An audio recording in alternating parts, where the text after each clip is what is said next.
Hello everyone, today we will learn about another case. The case of Barbara Mullenix. Have you done everything right in your life? Most likely, many will say yes. The lives of the figures in today's story resemble a madhouse. Since its inception, alcohol has remained the most commonly used psychoactive substance. It is not surprising that alcoholic drinks destroy families, destinies, and even lives. Barbara Mullenix was born on May 29, 1950, in Munich, Germany. She spent her childhood there and was described as an ordinary child from a family slightly above the middle class. By the age of 18, Barbara got married. She always dreamed of starting a family, but from the very beginning, it was far from ideal. In particular, the strong-willed Barbara turned out to be far from the ideal wife her boyfriend wanted. She was very hot-tempered. After that, she moved to the USA. In total, she went through 3 marriages, all of which ended in divorce. After her early relationships, Barbara had 2 sons, who had already left home by the time of that events. Only her 17-year-old daughter, Rachel, remained living with her. Rachel was born during Barbara's 3rd marriage to Bruce, a man who turned out to be 9 years younger than Barbara. The entire family settled in Oakland, Oklahoma, USA. Bruce was initially attracted to Barbara's vibrant personality, but just as quickly as it drew him in, it began to repel him. A typical cycle of Barbara's relationship problems began to repeat itself. Rachel, born in 1989, became a guiding star for Barbara, as she had always wanted to have a daughter. During this period, her daughter was treated like a princess, and she willingly took advantage of this. Rachel was given the largest bedroom, the best outfits, and extravagant parties for her birthdays. At a young age, she convinced her parents to enroll her in a special private school that required attendance only once a week, allowing her to enjoy a relatively easy life. Rachel was a good student, very athletic and active. She participated in inter-school basketball championships, attended ballet classes, and practiced gymnastics. However, despite all of this, her parents faced major problems. Barbara struggled with alcoholism for a long time, and after Rachel turned 10, her drinking became noticeably worse. According to Rachel's memories, Barbara became a severe alcoholic who verbally and physically attacked her husband and daughter whenever she drank. Once she touched a glass, she would become aggressive. She could grab them by the hair and hit them. This resulted in police being called to their home several times due to domestic violence. The first incident occurred in 2002 when the police found 12-year-old Rachel crying on the street, showing a bite mark allegedly left by her mother. The police reports indicated several bite marks on her back that the girl clearly could not have inflicted on herself. However, she later admitted that she made up the story and asked the authorities not to press charges against her mother. She probably didn't want Barbara to suffer. After such outbursts of aggression, Barbara would often apologize to her family members. When she wasn't drinking, even her ex-husbands described her as kind and sociable. However, all this changed radically once Barbara started drinking again. Her relationships with men fell apart for the same reasons, either due to her alcoholism or the aggression stemming from her difficult temperament. When Rachel turned 13, Bruce, tired of the situation, decided to end the marriage and moved to Newport Beach, California, in search of work. Barbara then decided to move to Tampa, Florida. Typical divorce proceedings soon arose. It was difficult for they to agree on many things. They didn't want to prolong the process. Ultimately, they suggested that their daughter choose with whom she wanted to stay. This was a difficult period for Rachel, as the answer to such questions became too much for her to handle. Her parents ended up in different states, making it difficult for her to visit either parent. In the end, Rachel chose to stay with her mother and moved to Tampa, and her father had to pay child support. This decision shocked Barbara's friends, who were aware of the addiction and believed that this story could not end well. Exactly, the first incidents of trouble soon followed. In 2004, the Tampa police received a call from the home where Barbara and Rachel lived.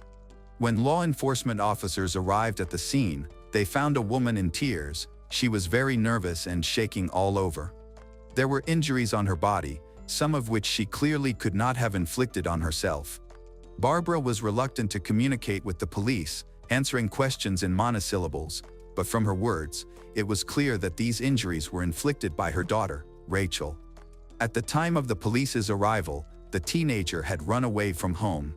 One of the arriving officers called Rachel on her mobile phone. She immediately answered and admitted that there had been a quarrel with her mother before leaving. They had fought, and after that, Rachel hung up. In response to subsequent calls, she refused to answer. Ultimately, there was no formal complaint. Barbara refused to press charges against her daughter, and the case was hushed up. Incidents provoked earlier by Barbara in fits of alcoholic aggression ended in exactly the same way. During this period, Barbara continued to drink, and it seemed that the situation was worsening. She did not work, and they lived on benefits and alimony from Rachel's father, but there was clearly not enough money. By 2005, all this led to the fact that she could not pay the rent, which was high. When they were notified of this and given a day to pack, Rachel called her father in Newport Beach and asked if he could shelter her and her mother for a while until Barbara could recover from another binge and get back on her feet. Bruce doubted that contacting his ex-wife again was a good idea, but there was no other way out. Rachel was very convincing and used a trick. She told her father that if he could not shelter them both, they would be forced to look for other housing and would not go to him. Apparently, Bruce really wanted his daughter to come to him, so he agreed to these conditions.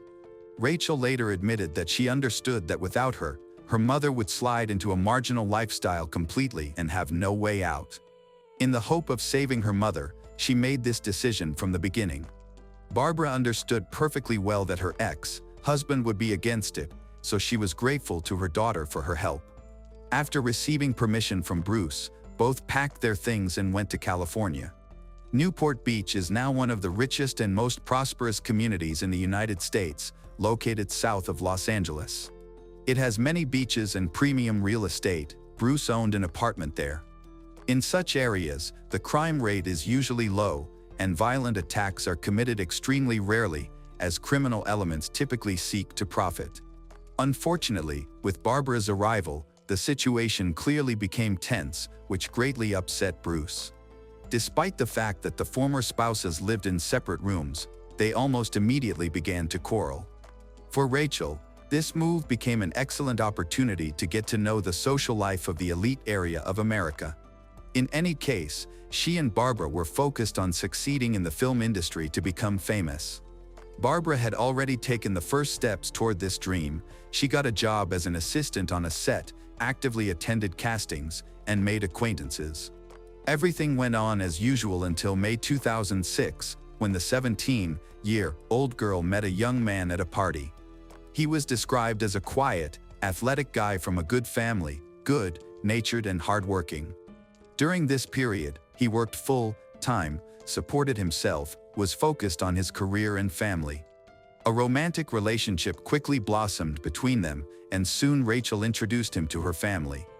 From the very beginning, the 4-year age difference worried both her mother and father, but after getting to know the young man better, they saw that their daughter had chosen a decent guy who treated her well. They hoped that Rachel would choose this good young man. However, Barbara soon began to exhibit flashes of jealousy. It seemed as though she felt offended by the guy because he was taking up all of Rachel's free time.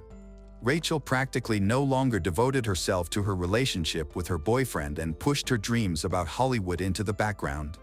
Now, it became obvious that Rachel was not interested in work. Hormones had completely turned her head. Barbara continued to pursue her acting career and even landed a small role in the series CSI, Crime Scene Investigation. The character appeared in one of the episodes in a secondary role, and Barbara was waiting for new opportunities. Considering the age difference between the young couple, Rachel needed official permission from her parents to engage in a relationship with him. However, she was skilled at manipulating her mother and father, often giving them ultimatums. This is likely how she coerced them into signing a document granting their permission. From that point on, the couple could calmly meet. With the high school girl always having this permission to prevent her boyfriend from facing any legal issues regarding the corruption of minors, as specified by law. At the same time, Rachel managed to negotiate very favorable conditions for this agreement. The only stipulation was a curfew set at 1 a.m. However, as practice showed, even this became too serious a restriction for the rebellious Rachel. On August 31, 2006, Rachel accidentally fell asleep at her boyfriend's house and missed curfew. Barbara was furious. Unable to reach her daughter by phone, she went to Ian Allen's house at around 2 o'clock in the morning. Once there, she began knocking on the door, screaming and raising everyone's alarms. She forcibly pulled Rachel out of the house and forbade her from seeing Ian. This was shocking for Rachel, but for a while, Ian and Rachel decided to take a break. 10 days after this conflict, Rachel wrote in her diary that her relationship with her mother had deteriorated to its historical minimum. She openly called her mother a psychopath and reported that she heard threats from Barbara every day. Rachel expressed regret for not leaving for Tampa with her father back then and hoped that Barbara would calm down so that things could return to normal. However, things did not improve. On September 13, 2006, a yacht left Newport Harbor, and the captain noticed something suspicious in the water. He saw a large, tightly sealed cardboard box floating past the ship and thought to himself that it looked like a coffin. Pushing away dark thoughts, he pulled out the suspicious object only to discover the body of a woman wrapped in a bloody sheet. He reported this gruesome find to the Coast Guard. When police officers arrived on the scene, they counted 52 stab wounds to the face, neck, upper body, and back. The most disturbing detail was a knife sticking out of one eye, along with another smaller bloody knife wrapped in the same sheet, which still had remnants of the victim on it. A third knife was simply discarded in the box. All three were ordinary kitchen tools from the same set. The body was sent for an autopsy, where the medical examiner found that 2 of the numerous stab wounds were fatal, having cut the jugular vein and carotid artery. Each of these wounds could have killed the victim within minutes without immediate medical assistance, leaving no chance of survival. The examiner concluded that she had been killed on the evening of September 12, less than a day before the yacht owner's call. The victim remained unidentified until the medical examiner discovered breast implants, each assigned a serial number at the factory, which could be used similarly to dental records. This led the police to identify the victim as Barbara Mullenix. They quickly located the deceased. Detectives went to the house where Barbara lived with her daughter and ex-husband. When the investigators arrived, the house was empty. They began inspecting the territory, and by that time, Bruce had driven up to the house. He stated that he had been on a business trip for several days, about a 2-hour drive from home, and had returned less than an hour ago. According to him, he had not yet seen his daughter or ex-wife, as he had gone to the store for groceries upon his return and had not managed to contact them yet. He confirmed that both of their mobile phones were silent, which he found strange, but he didn't think much of it, assuming they were busy with their own affairs and would return home later. The detectives spoke with Bruce. They learned that he and Barbara had a rather complicated relationship. Despite being divorced, they had been living together again at their daughter's request. The atmosphere in the house was tense, particularly regarding Rachel's relationship with her boyfriend, which worried her parents. Bruce cited Barbara's alcohol addiction and violent behavior while intoxicated as the main reasons for their divorce.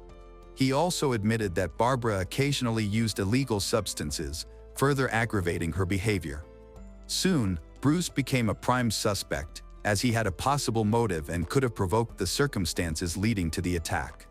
Given that they were discussing a premeditated murder, it was highly probable that the killer should be sought within the victim's immediate environment. Authorities quickly noticed that Bruce did not seem very upset by the news of Barbara's death. He either skillfully concealed his feelings or, most likely, felt more empathy than negativity. Bruce cooperated with the investigation and allowed the apartment to be inspected. During the search of Barbara's bedroom, investigators found a small imprint on the wall that resembled a smeared trace of a bloody hand. In the kitchen, a bucket contained a sponge with suspicious dark spots and a latex glove.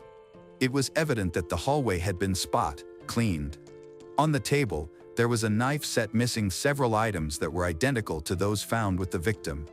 With all these facts in mind, suspicions against Bruce grew. The police arrested him and took him to the station for questioning. However, Bruce immediately provided an alibi that was easy to verify. He was indeed hundreds of kilometers away from the city at that time, which could be confirmed through motel records. At the same time, Bruce's colleagues stated that he was working with another client during the massacre. Bruce has been removed from the suspect list. Despite his quarrelsome nature, Bruce had no idea that Barbara might have mortal enemies capable of murder, especially since they had been living together. Rachel was now missing. The police wanted to talk to their daughter. During the inspection of the family's home, no signs of a break-in were found. However, serious concerns arose that Rachel, who had disappeared from all radar, was in danger. Attempts to contact her were unsuccessful. She ignored calls from relatives and law enforcement. Also, no ransom demands received. According to the neighbors, the last activity in the apartment was noticed several days prior. They also learned about Rachel's relationship with her older boyfriend, Ian Allen. Additionally, Bruce mentioned the problems that arose between Barbara and the young couple, including an incident when she took Rachel from Ian's house and forbade Rachel from seeing him. It's possible that Ian and Rachel want revenge on Barbara for interfering in their love affair. The police went to Ian's house to talk to him and find out Rachel's whereabouts. Their suspicions were quickly confirmed. Ian was also missing. His parents said that they had last seen him a few days ago, and since then, they were unable to reach him. They were very worried and were about to go to the police station to file a report about their son's disappearance. The police granted them permission to look around his room. Law enforcement took Ian's laptop for forensic examination. Shortly before his disappearance, he was planning a route to Tampa, Florida. His car was missing from the family home, leading the authorities to declare it wanted and distribute descriptions of both Ian and Rachel. It seemed they was involved in the crime and was now on the run. Authorities began to track the activity of their bank cards, and less than a day later, they recorded a payment at a gas station in Louisiana. On September 15, 2006, one of the officers noticed Ian's car on the road. He was stopped and surrendered without resistance. Interestingly, as soon as the car was stopped, Rachel ran out, approached the officers, claiming she had been kidnapped and held against her will. Although her story appeared unconvincing, Ian was arrested and taken to the police station while Rachel was sent to the hospital. Doctors confirmed that she showed no signs of torture or even forced detention. It seems she was in the car voluntarily, without any coercion. Moreover, during subsequent interviews with law enforcement officers, discrepancies and contradictions were noted in her story. After a medical examination, Rachel was also arrested and taken to the station. She stated that on the night of September 13, 2006, she woke up to her mother's screams. Rachel jumped out of bed and ran to Barbara's bedroom, where she saw her boyfriend stabbing Barbara to death. As soon as he saw Rachel, he punched her in the face, causing her to fall and lose consciousness. She only regained her senses later in a hotel room where he had kidnapped her. He held Rachel there for several days before they began moving towards the state line to escape.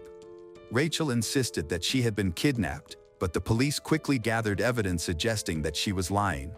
At the very least, there were no signs of a punch on her face as she had claimed. Additionally, her DNA samples were found on the latex gloves, the sponges, and even on the tape that was used to cover the box containing the body in Barbara's bedroom. This indicated that she at least assisted in the attempt to remove the evidence. The criminals had cleaned the knives, and there were no fingerprints on the handles, making it possible to reconstruct the course of events only from the statements of the killers. When reviewing the correspondence between Rachel and Ian, investigators discovered that Rachel had been spinning tales about her boyfriend for quite some time, including that her mother was going to kill her and that she faced daily threats. She simply feared for her life. Of particular importance were the girl's messages on the night of the murder, where she wrote to her boyfriend about another conflict with her mother, stating it was time for them to put an end to it. What exactly she meant remained a mystery. Rachel insisted that they had discussed escaping to another state, yet the context seemed more grim. Police reviewed CCTV footage from the gas station Rachel and Ian visited before their arrest. The recordings showed Rachel calmly walking next to her boyfriend, smiling. She was clearly not in captivity. Detectives decided to speak with Ian once more, and until that moment, he had denied any accusations. Finally, Ian confessed that a brutal crime had occurred. According to him, Barbara had threatened that she would press charges against him for the corruption of a minor, fearing that he would lose his job. He believed that Rachel's freedom was at stake, and an unstable, alcoholic woman could ruin his life, which he could not permit. Thus, the young lovers decided that the only way to solve the problem was to kill her. They planned the entire thing together, with Rachel watching for the perfect moment when her mother would be most vulnerable. Thanks to Rachel, he learned that Bruce was going on a business trip at night. He entered the house after Rachel left the door unlocked while her mother was asleep in the kitchen. He took several knives and then attacked Barbara. His first blow landed on her eye. He thought it would instantly kill her, but he was wrong. He could not pull the knife out of her eye socket. Instead of dying, she screamed loudly and began to resist. Out of fear, he kept striking her with another knife because he wanted her to be quiet as quickly as possible. He took the blame for the crime, claiming that Rachel was just watching, then helped to clean the room and dispose of the body. Ian's story sounded convincing but had one flaw: he reported only 2 knives, while police found 3. Investigators believe that Barbara's daughter also took an active part in the murder and used a 3rd knife. They then wrapped the body, along with the murder weapon, in a sheet, placed it in a large TV box, and removed it from the house, eventually throwing it in the water. Bruce's neighbor, Mullenix, confirmed that on that fateful night, he heard loud noises coming from the apartment. He saw 2 young people, a guy and a girl, carrying out a large box at night, which seemed strange, especially since he had heard women's screams just half an hour earlier. It became apparent that they were disposing of a body to attract less attention. After getting rid of Barbara's body, the young people returned. Rachel was cleaning up the blood in her mother's bedroom while her boyfriend was taking a mattress and several other items far from the crime scene to burn. During this time, Rachel was even writing a love message to Ian, clearly not upset by her mother's death. Investigators believe that Rachel actively participated in the crime because she behaved too calmly and did not even attempt to call for help. Instead, she encouraged her boyfriend to finish what he had started. This behavior contradicted her boyfriend's claim that Rachel was petrified with horror during the massacre. In June 2008, Rachel's trial began. By this time, her story had changed several times. Now, the criminal admitted that she had lied about the kidnapping and that she had gone with Ian voluntarily. At the trial, she adhered to a version more reminiscent of Ian's words, saying that she was scared and became an accomplice not of her own free will, but simply out of fear. However, this narrative seemed more like a return to the general legend from which she had initially deviated. Rachel continued to insist that she did not participate in the massacre, simply cleaned up the traces of the crime and helped get rid of the body by packing it in a box. The lawyer failed to convince the court of her innocence, and the jury found her guilty of murdering Barbara. Rachel was sentenced to 25 years in prison. 2 months after these events, the trial of Ian Allen began. When he learned how Rachel had shifted all the blame onto him and also fabricated a story about the kidnapping, he stopped covering for her in anger. He stated that she had been the mastermind of the crime from the very beginning. However, now it was too much. The prosecutor's office convincingly proved that he cold-bloodedly stabbed a defenseless woman in a fit of hatred. Ian was also found guilty and sentenced to a similar punishment of 25 years in prison, despite the guy's words. Even now, many support Rachel and consider her innocent. In particular, her brother and grandparents believe that she is a victim. On October 14, 2022, Rachel was released early from prison for good behavior. She went to live with her father in Newport Beach, California, where he still resides, while Ian Allen is still serving his sentence in a state prison. Hello everyone, today we will learn about another case. The case of Nicholas Sweeney. The most terrible cases in the history of forensics are murders that are not motivated by anything at all. Nicholas Sweeney was born 6 weeks premature in a hospital in the large city of Cork, Ireland, in October 1981. After her birth, both the baby and her mother were forced to spend 2 weeks in intensive care, but the doctors managed to save her life and avoid developmental problems associated with prematurity. Despite the accompanying challenges, the birth of a girl became a great joy for her parents. John and his wife, Josephine Sweeney, had wanted to have a child for a long time. However, they were haunted by failures, including 3 miscarriages that followed one after another. Young parents almost despaired, so the birth of their daughter became a real miracle, followed by a bright streak in their lives. 3 years after the birth of their daughter, the family was expecting another addition, a son named Sean. Finally, mother and father felt complete happiness. After all, this is what the ideal family looked like in the imagination of them. Meanwhile, the entire family moved to London due to the development of the parents' business. At that time, Nicola was 1 year old. For the next 15 years, Nicola and her parents regularly visited Ireland at least once a year to meet with loved ones. They continued to live in England because London offered more prospects and better earnings. Most often, they visited her grandparents in Ireland. It was there that Nicola developed a true love for nature. When visiting the countryside, she enjoyed interacting with animals, but most of all, she liked horses. It is not surprising that, against this background, she became a vegetarian. At a slightly older age, she began to work with horses in London. She loved to ride these majestic animals and attended the local church when she started going to primary school. There, she also developed a love for music and art. Nicola became a member of the church choir and participated in Irish dances at the local parish. Nicola was generally very proud of her roots and adored her native country of Ireland. Against this background, she constantly asked her parents to move back with her. However, her father and mother's business was actively developing, so they could not give up their favorite pursuit. Instead of moving back, they put the house in Ireland up for sale.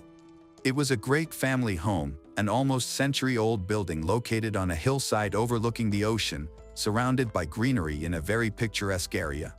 At first, Nicola was upset, fearing that she would never see this place again.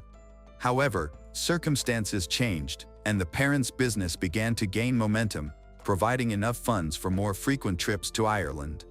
In addition, the mother and father did not want to lose touch with their homeland, so they refused to sell the property. At the age of 16, Nicola, along with her brother and parents, moved back for a while to that very house, which they had managed to save. This was necessary because, during this period, her mother and father had a third child, a boy named Christopher. They wanted to raise the baby in a calmer environment. In 1997, 16-year-old Nicola began attending a school located in the center of Cork.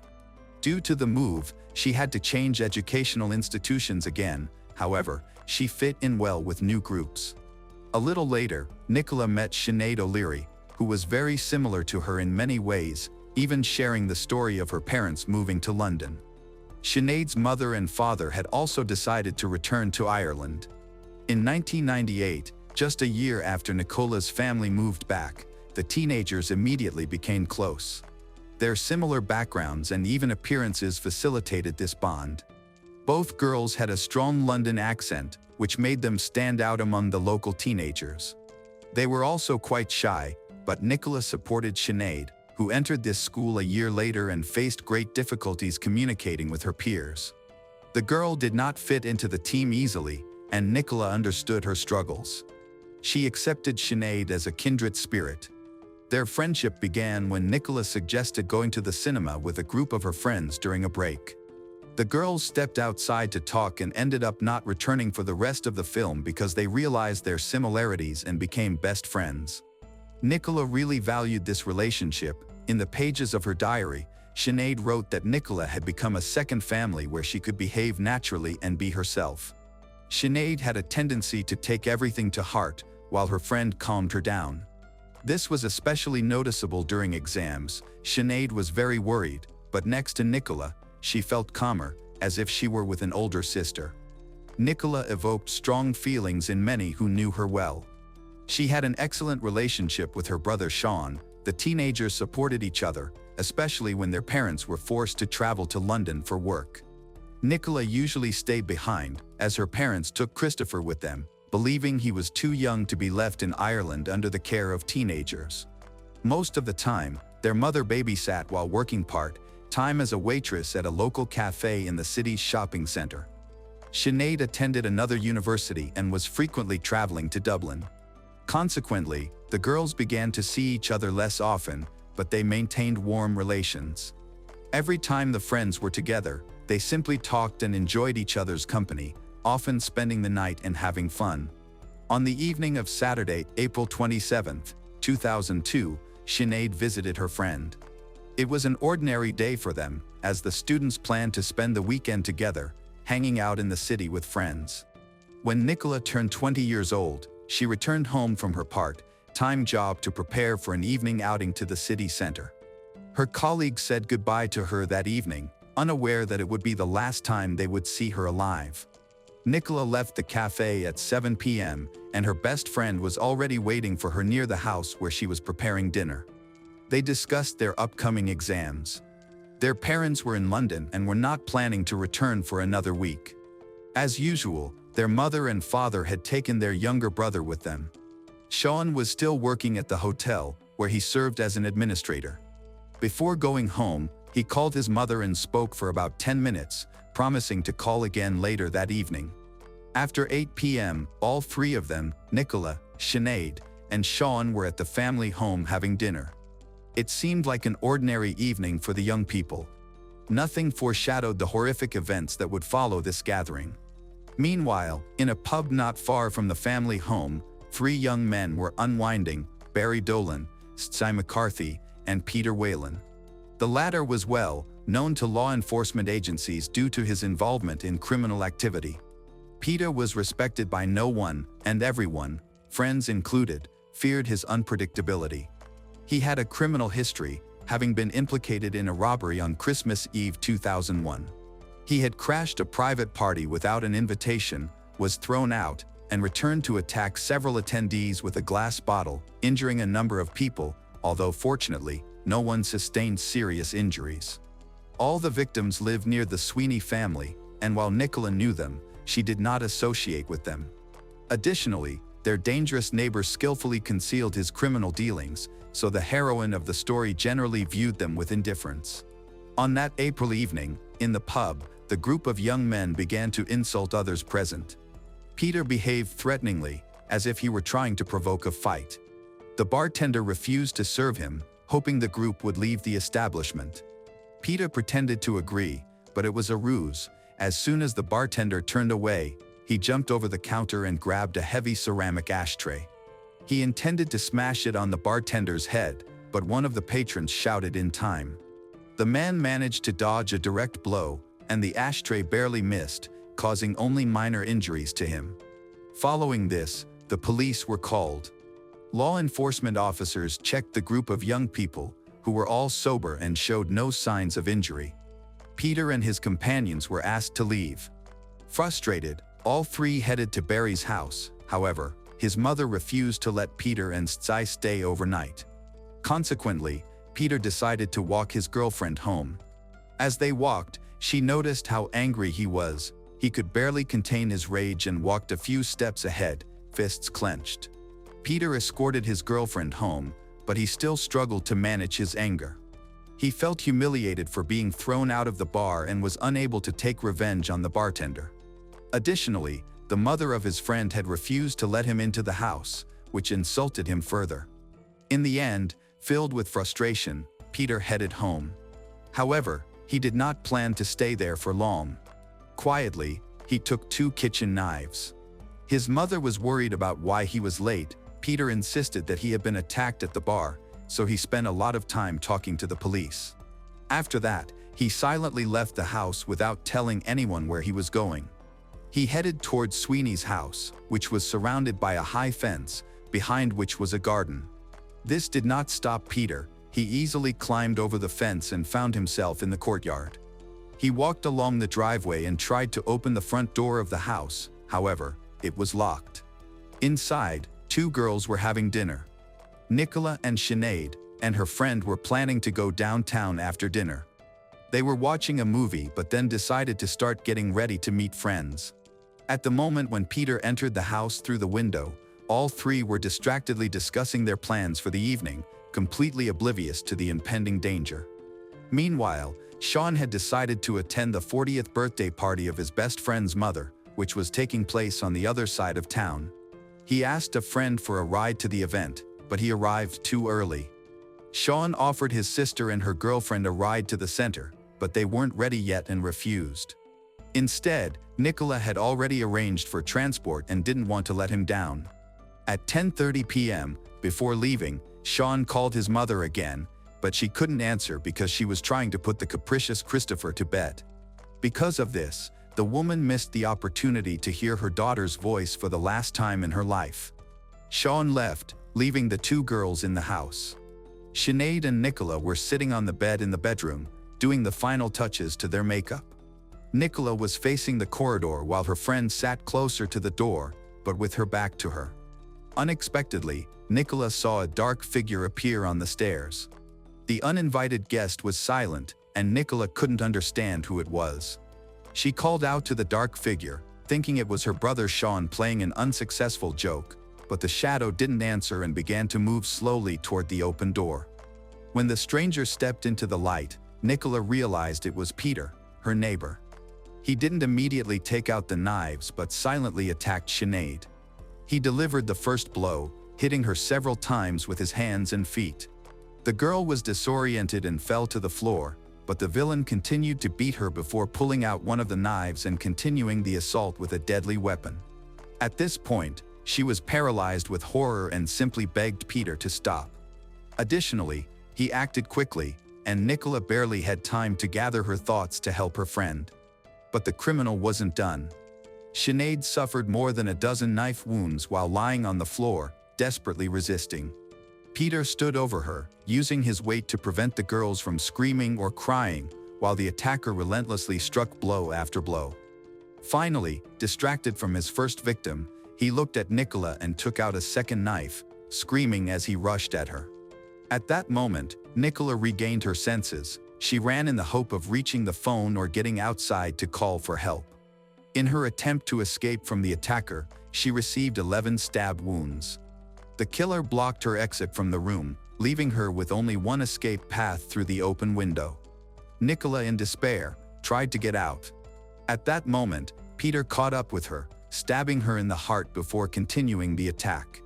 Surprisingly, Sinead was still alive despite the severe injuries. She was bleeding and slipping away from the attacker. This horrifying scene unfolded in pitch darkness. Later, the investigation revealed that, upon entering the house, the attacker had turned off all the lights he could until he was finally noticed while going down the stairs. Only the bedroom remained illuminated, covered in blood. The criminal again looked for his other victim but was unable to find her. He ultimately decided that she was already dead. Wandering around the second floor, he made ominous sounds, which Sinead heard and prayed would not be directed toward her. Eventually, the criminal lost interest in his victims and left the house. As soon as she heard this, Sinead mustered her courage and left the locked bathroom. First, she went to Nicola, who was lying next to the window in a pool of blood, having lost consciousness. Sinead was very weak and could barely stand, but she managed to grab her mobile phone to call emergency services, then her father. She knew he would arrive at the house in a few minutes since he lived nearby. Unfortunately, 20-year-old Nicola died from her wounds in the arms of her friend just a couple of minutes later. Sinead's father arrived immediately and supported his daughter while trying to provide first aid to both of them. Despite the efforts of the first responders, Nicola lost consciousness due to her injuries. Meanwhile, in the Sweeney house, police and medical teams were working hard. Peter returned to his home to see the result of his actions. Noticing the police and ambulance, he thought both girls were dead. After that, Peter ran to his uncle and pretended to be one of the concerned neighbors gathering near the house. Peter approached with the others and saw Sinead being carried out on a stretcher. Sinead was badly injured but alive. She gave a detailed description of her attacker, and the police interrogated her, fearing she could lose consciousness again or even die. This all happened around midnight. A patrolman recognized Peter, as he matched the description provided by the survivor. When the policeman approached him and voiced his suspicions, Peter immediately became aggressive, threatening the officer, claiming he was dangerous. It was decided to detain him for questioning at the station. According to Irish law, detectives are not allowed to deny a suspect sleep, so Peter Whalen had the opportunity to rest and also contemplate what had happened until morning. This gave him precious time to try to formulate a justification for his actions, but he failed to come up with a plausible lie. Eventually, he confessed to the attack, claiming that he was driven by voices in his head, blaming his actions on a long-standing mental illness. However, forensic experts were surprised to find nothing unusual in Peter's blood. There were no traces of alcohol or banned substance, which was confirmed by toxicological tests. Additionally, there were no documented cases of mental illness in his history, and he was not registered with any relevant clinic. Experts concluded that he was completely healthy. The question remained, what could have motivated a young man to attack two girls who had done nothing to him? Peter was charged with 2 counts of murder of Nicola and attempted murder of Sinead, after which he was jailed pending the hearing. Detectives gathered all possible information to find a motive.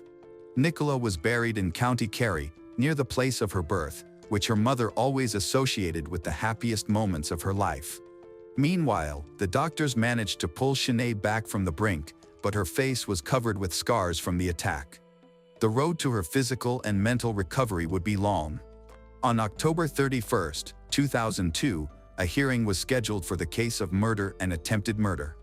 The victim's family expected it to be a straightforward hearing, with the killer separated from others and the families placed in different areas of the courtroom, as is typical. However, the case drew such a large crowd that the courtroom was completely packed, with no free seats left, and some people were forced to stand. Families of both the victims and the accused sat shoulder to shoulder, creating a chaotic atmosphere. The trial commenced and was expected to be short since Peter Whalen had confessed. It was clear that he showed no remorse, even making cruel jokes about Nicola and Sinead during the hearing. A major inconvenience for Nicola's family was the judge's decision to forbid them from reading their statements to the killer, denying them the opportunity to express their thoughts about the criminal. During a break, the seats of the victim's family were taken by the relatives of the defendant, and they had to move as there was no room for Nicola's brother. When the killer was brought into the courtroom in handcuffs, his father stood up and patted his son on the shoulder in a show of support, which appeared shockingly cynical to the families of Nicola and Sinead. Ultimately, Peter Whalen was sentenced to 15 years in prison for attacking Sinead, in addition to the life sentence for Nicola's murder. In his sentencing, the judge emphasized that this crime was one of the most brutal in the history of Ireland. What was particularly shocking was the complete absence of a motive. Peter claimed he acted out of uncontrollable anger for perceived slights and decided to punish 2 innocent girls who had done nothing to him. Just a month after starting his prison sentence, the case continued to draw national attention. Peter filed an appeal, but all his appeals were ultimately rejected. Throughout his imprisonment, he filed 9 appeals and even tried to reach the Supreme Court. Each of these events was accompanied by hearings, to which the family of Nicola and Sinead were forced to attend.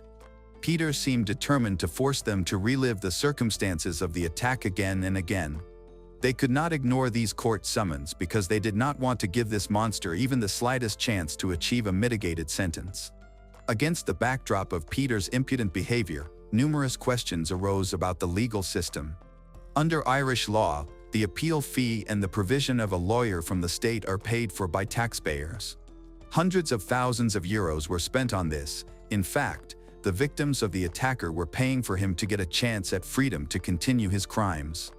Naturally, many people thought this was unfair, especially the families of Nicola and Sinead, who felt the imperfections of justice. Peter's defenders managed to achieve a change in the order of serving his sentences, meaning that he first had to serve 15 years for the attempted murder before the life sentence would begin. To the surprise of the Sweeney and O'Leary families, after 17 years of imprisonment, the criminal was eligible for temporary release. He was repeatedly taken from prison to Cork, where he spent his time quite legally. Moreover, the correctional system did not even warn the families of the victims that the most dangerous criminal was at large next to them. It became known that Sinead was never able to fully rehabilitate herself after the attack. Even after 10 years, she still had an overwhelming fear of the dark and suffered from nightmares. To cope, she got a German Shepherd, which helped her feel at least a little calmer. The families of the victims repeatedly contacted the Irish correctional system, trying to get at least some comments about Peter, but all requests were ignored. It was believed that the temporary release was completely legal according to the parole board. Peter had almost completely served his 15-year sentence, although in fact, he completed only 11 years for attempted murder and received parole as a model prisoner, beginning his life sentence only 6 years later. Peter was first released in 2018 on compassionate grounds due to the death of his mother, Mary. He was granted temporary release to say goodbye to her. However, it seemed that the law enforcement system showed no compassion for the parents of Nicola or her friend, who miraculously survived the massacre. Subsequent temporary releases were based on recommendations from the parole board as part of the rehabilitation program for criminals of the Supreme Court, which is not mandated by law. These recommendations continue to cause controversy in Ireland. There are often cases when prisoners serving long sentences are given opportunities for release, but this happens extremely rarely in the early stages of life sentences. According to the Commission's comments, each case of temporary release is considered individually. In Peter's case, he was deemed a model prisoner. He initially spent 2 years in Cork prison, after which he was transferred to a maximum security correctional facility for 13 years. In 2018, he was transferred again, this time to a prison called Wheatfield, which is considered to have a less severe regime. However, in 2019, the government confirmed that Rochestown murderer Peter Whelan would remain in custody until at least 2025 under the New Pardons Act. Under the Act, prisoners sentenced to life will be eligible to apply for parole after serving 12 years of their life sentence. This does not mean, of course, that they will be eligible for parole at that point. The department also confirmed that the Act will apply to both new and retroactive sentences. The new 12-year eligibility threshold will apply to prisoners sentenced to life regardless of whether the sentence was imposed before or after the Act came into force. The announcement was welcomed by the families of Whelan's victims. The Sweeney and O'Leary families are now calling on the minister to act quickly, so it can take effect before Whelan's next parole hearing, currently scheduled for November 2020. When Sinead first learned that the killer had the right to temporary release and was periodically walking the streets of her hometown, she immediately declared that this monster would definitely kill again and therefore should not be released into society, even for a short time. She also stated that if he was released, she would be forced to leave her hometown because she simply wouldn't be able to feel safe. Now, they are trying to ensure that Peter remains behind bars and is unable to return to his hometown, where the families of Sinead and Nicola live. Hello everyone, today we will learn about another case. The case of Sherry Beasley. On Saturday morning, June 29, 1991, 6-year-old Sherry Beasley woke up before the rest of her family. She put on a pink suit and a sweater and carefully left the bedroom she shared with her younger sister. The girl made breakfast for herself and her sister. Later, she asked her mother if she could go to the nearest store because she really wanted to buy some candy that was located nearby. Her young mother, Carrie Greenhill, had been feeling ill that day and sometimes allowed her daughter to leave the house to make small purchases. This time, Carrie even gave Sherry a list of groceries that needed to be purchased. At 1 p.m., Sherry got on her pink bike and set off on a journey that should have taken no more than half an hour. Another woman and her son went shopping at 1:20 p.m. as well. As they passed the store where Sherry was supposed to go, the woman noticed an abandoned pink bicycle. She recognized it right away because this was a small community where people lived in the area and everyone knew each other. Only Sherry had such a bicycle, which had been a Christmas present for the girl 6 months earlier. The neighbor had never seen Sherry's favorite gift thrown aside so carelessly. Looking around for the girl, she didn't see anyone, which seemed suspicious, but at first, she decided not to panic. Maybe the girl was somewhere nearby. As the woman was returning from the store, she noticed the bicycle without its owner again. This seemed more suspicious, especially since she was familiar with Sherry's mother. She stopped at Carrie's house and informed Carrie about the abandoned bicycle. Carrie became worried, so she immediately went to the indicated place, where she found the bicycle along with a bag containing cash and a grocery list. Some of the items were lying nearby, indicating that the girl had made it to the store and bought the necessary goods, but something had happened on her way back. Carrie glanced around the area but still couldn't find her daughter, so she went to the police. They took the case seriously and immediately began searching for Sherry. By the evening of the same day, news of her disappearance was dominating all the media. Many local residents came out to help and assisted in the search for her. All of this occurred in a quiet suburb of Melbourne called Rosebud, Australia, which at that time had a population of about 5,000 people. It is a place where many people know each other, and there is a very low crime rate. It is located on a peninsula, and rarely do you meet strangers. Many locals do not even lock their doors, and mothers let their children walk unsupervised. It was quiet here until Sherry went missing. Detectives talked to Sherry's mother and her partner. Carrie suspected Sherry's biological father, believing he might have kidnapped Sherry. They had long battled over custody of their daughter, and the man had taken the news of losing custody very badly. However, it was quickly confirmed that during that period, Sherry's father was fishing with friends in another region of the country, which was too far away for him to be involved in Sherry's disappearance. This theory was thus dismissed. Witnesses were found who saw Sherry meet with a little boy and talk to him. At that moment, a blue car drove by, but further developments happened without any witnesses. Shane admitted that he had met Sherry in the very location where the bicycle was found. He confirmed that suddenly, an unknown man drove up to the children, grabbed Sherry, and drove away. The man acted so quickly that Shane didn't even have time to react. Unfortunately, Shane didn't know much about car models and brands. He could only describe it as blue and lacking rear doors, likely a sedan. The police carefully examined the area where Sherry had disappeared and discovered tire tracks that confirmed Shane's story. The investigators continued their work and managed to find several witnesses who saw a similar-looking car with a driver described as a man between 30 and 40 years of age. Unfortunately, that description was also quite vague. Notably, a child was sitting in the passenger seat, and the girl appeared to be crying. Although they were unable to obtain a detailed description of the man, the police now knew the exact make of the kidnapper's car, a blue Toyota Corolla.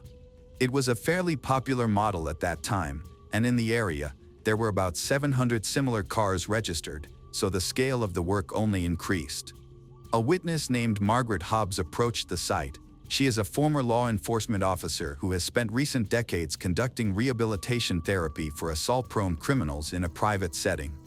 Margaret, unsure of where her efforts to help society would lead her, worked as a probation officer for many years. After her dismissal, she became a psychotherapist and organized her own private practice, specializing in therapy with men who had committed abuse crimes. Margaret encountered criminals daily, usually those convicted of minor offenses. In November of 1984, 47-year-old Robert Arthur Selby Lowe was sent to see a specialist for the first time, charged with exposing himself to schoolgirls in a shopping mall and making inappropriate comments. He had a previous conviction for theft. From the start, Margaret noticed that the man was very different from the type of people she usually worked with. He was very polite, looked decent, neat, wore glasses, and had a British accent. For many years, he had worked as a church elder, was a Sunday school teacher, and a sports coach for children. No matter how decent he looked, Margaret figured him out. Despite his respectable appearance, something about him was alarming. After the trial, he received a year of correctional labor for exhibitionism, and then he began to regularly visit Margaret for therapy sessions. Gradually, she uncovered more and more criminal episodes from his past, starting from the time he lived in his homeland, Great Britain. Then, in search of a better life, he moved to New Zealand and later went to Australia. In 1967, he said that he regularly demonstrated himself and derived pleasure from it, especially if the victims were minors. Margaret noticed that he took pride in his dubious past. Margaret even managed to gain his trust. By April 1990, he came to her office and admitted to an accusation of attempted kidnapping of a minor. Robert again insisted that he had done nothing wrong. However, he mentioned that an alarming incident had indeed occurred in the suburbs where he worked at that time. Margaret was already good at getting the truth out of him, and gradually she managed to find out what had happened. He met with schoolgirls with whom he had a stagnant conversation about his dream pony. From their dialogue, it became clear that he could very well have had malicious intent. The next time Robert came, about a month later, he said that he had tried to talk to a 12-year-old girl, but a policeman intervened in their conversation. Now he had a new charge. 2 girls, aged 8 and 10, were standing on the railway platform when Robert approached them and started an indecent conversation, attempting to persuade them toward intimacy. All this was overheard by a patrolman standing nearby, whom Robert did not notice. When the policeman approached, Robert tried to escape and had to be detained, thrown to the ground. Before he turned to Margaret, he asked her for help. Margaret refused to write him a characterization that could be used for defense in court because she was sure of his guilt. However, he threatened to involve the girls so that they would testify against him in court, which could become another trauma for them. It became obvious that Robert felt no remorse for what had happened. He was only trying to save himself, and his crimes were only becoming more dangerous. Margaret asked him not to come to therapy anymore. Previously, she believed she was helping him. However, she now realized that it was only getting worse. He was deriving perverted pleasure from their time together. Robert was angry about this and refused to quit therapy, but Margaret insisted he leave. As a result, he flared up and slammed the door. Later, Margaret agreed to write a characterization, but stated the truth within it. Robert's lawyer decided not to use this document in court, believing it would only harm his client. By November 1990, Robert was found guilty of stalking children, but the punishment turned out to be ridiculous. It was limited to a fine of $100. Knowing this, Margaret was alarmed. She now understood that he could get away with it. Fortunately for her, Robert did not visit Margaret for some time, as she had asked. Margaret was once again driving to her office when the first kidnapping in the Rosebud occurred. A search operation was underway, and by this time, authorities knew that the probable kidnapper was a man about 50 years old who could drive a blue Toyota Corolla. As soon as Margaret heard about it, she immediately thought of Robert Lowe. However, Margaret knew that his wife owned the house in the area where Sherry had gone missing. Of course, this was not enough ground to accuse him of anything, so Margaret dismissed the suspicion and continued her usual life. However, the thought that her former client could be involved in all this did not leave her mind. Margaret continued to monitor the search, which was not progressing, but locals were worried that Sherry had become a victim of an unknown serial killer, whom the media had dubbed Mr. Cruel. As it turned out, this man was credited with numerous crimes in the suburbs of Melbourne in the late 80s and early 90s. He was considered the main suspect in the kidnapping of 13-year-old Carmine Chain, who was abducted from her home about 3 months before Sherry Beasley's disappearance. Her body, with gunshot wounds, was found a year later in Edgar's Creek. Despite a long break, Robert Lowe came to Margaret again. Margaret's son-in-law had organized a law firm on the floor below her office, but he was not there, so Robert decided to talk to her. This time, the conversation was again about the crime of which he was accused. Naturally, according to him, the Supreme Court's decision was unfounded. Margaret immediately noticed that Robert had changed a lot. He looked unkempt and was rude to her. This atypical behavior only increased her suspicions about him. She refused to engage further and then went downstairs to see what kind of car Robert had arrived in. It turned out that he had used a blue Toyota Corolla without rear doors, just as described in the suspect's profile for the kidnapping. Margaret realized that he could indeed be involved in the disappearance of Sherry and contacted the police. It turned out that the police had recently reached his name on the list of cars and were checking him out.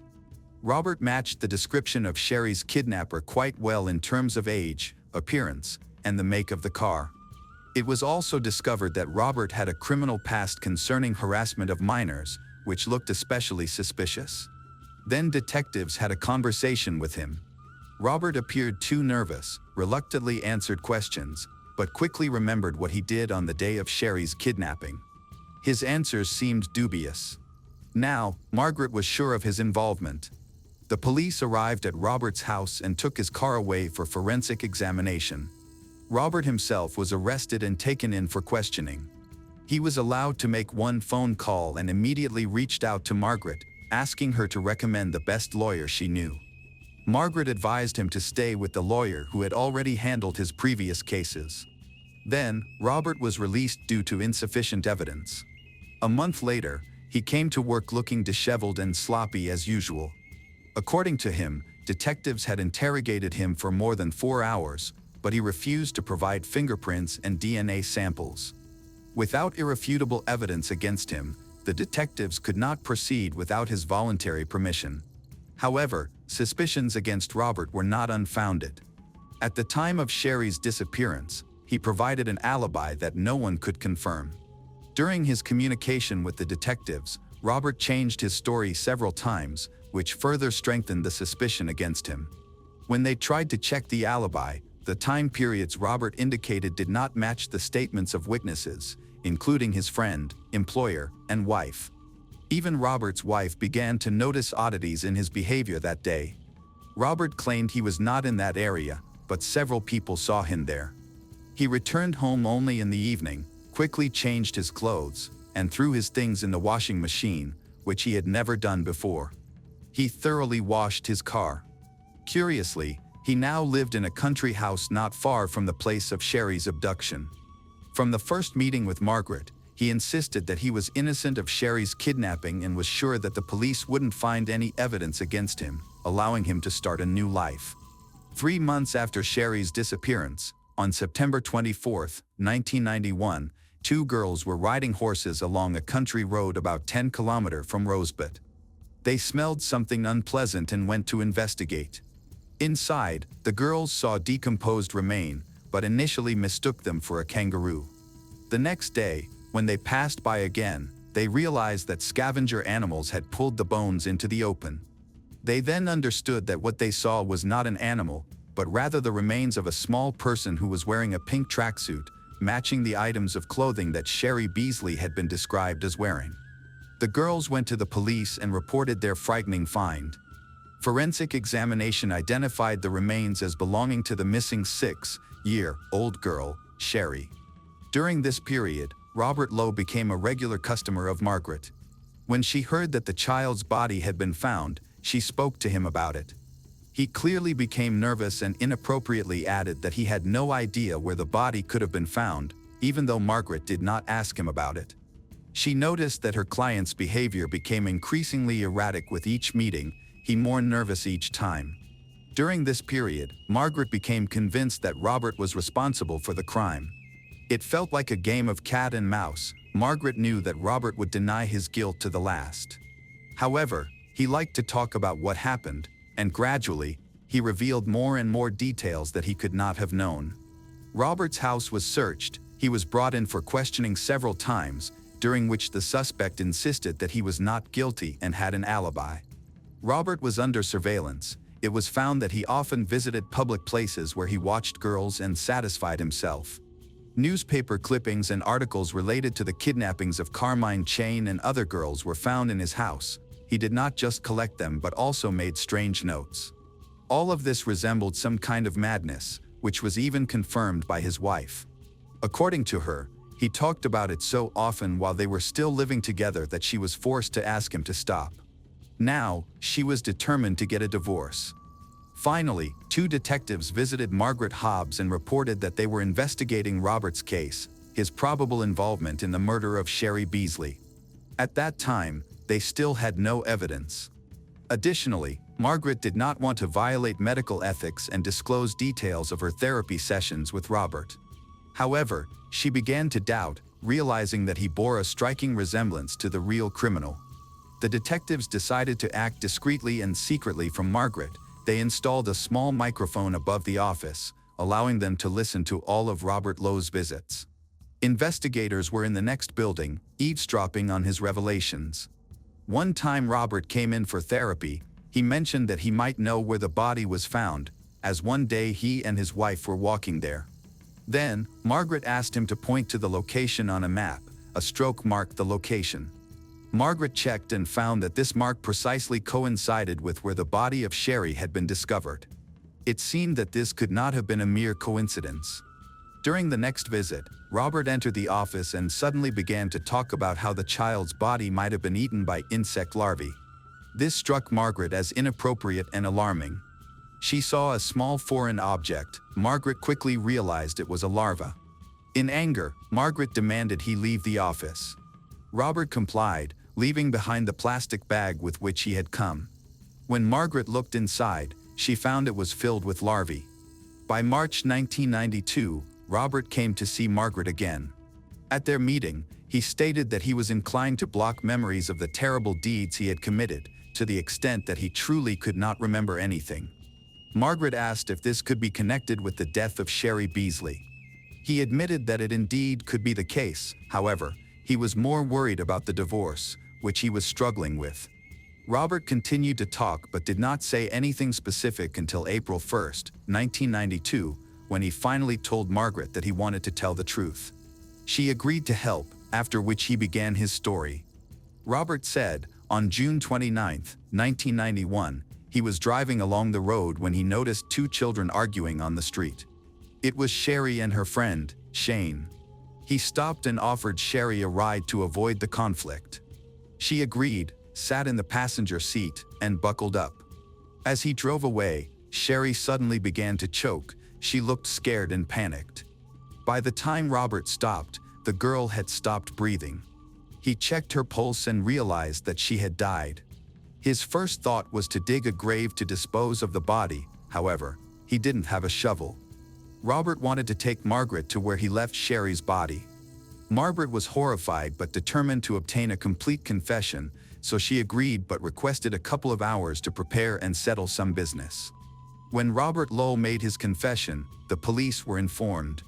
Margaret was deeply concerned about the implications for professional ethics, but she understood that she was doing the right thing. A trip with the main suspect was scheduled for the same day, and the police offered to assist in catching a dangerous killer. They were going to accompany Margaret along with the criminal, but secretly, in order to get a confession without scaring him off. Margaret was given a special device with a panic button that she was supposed to press if she suddenly felt in danger. In addition, a hidden listening device was installed in the car. On the evening of the same day, Robert and Margaret headed to Rosebud. First, Robert decided to stop where a small pink bicycle had been found. He pointed out exactly where they had arrived, which was marked with a yellow ribbon tied to a tree that someone had left in memory of Sherry. Then they walked to the drain pipe where the body was found. Here, mourners had left flowers, organizing a semblance of a memorial. Robert told Margaret the story of Sherry Beasley, wiped his tears with his sleeve, prayed for his salvation, and offered Margaret to come in for a cup of tea, but she refused, left. Margaret felt unwell and stopped a couple of 100 meters away, where she threw up from the horror she experienced. After this, she expressed a desire to cooperate even more closely with the police to catch this dangerous man. Detectives collected all the necessary evidence, and by May 1993, Robert Lowe was arrested in the suburbs of Melbourne. He refused to cooperate and said that he was as pure as Jesus Christ. Therefore, detectives had to talk to his lawyer. Lowe's concept of guilt was useless because his confession had been recorded when he was brought to court. He was met by a crowd of journalists and angry members of the local community, including Sherry's mother. She wanted to pounce on him, but others held her back. It was believed that Robert was lying, claiming that Sherry had voluntarily gotten into the car. This contradicted the words of Shane's friend, who insisted that they had not quarreled and that the man had simply dragged Sherry into the car by force. Additionally, they did not believe that she had accidentally suffocated herself during a panic attack.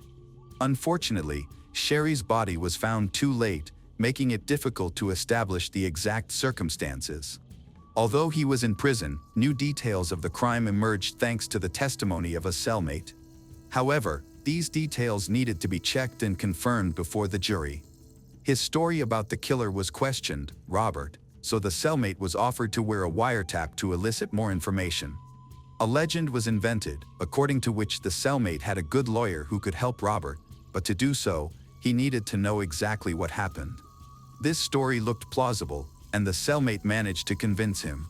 Robert told a new, more convincing version of events, which is now considered final. He reported that he had watched Sherry for quite a long time and discovered that the little girl periodically went shopping alone. He kidnapped her, taking advantage of this, and brutally abused her.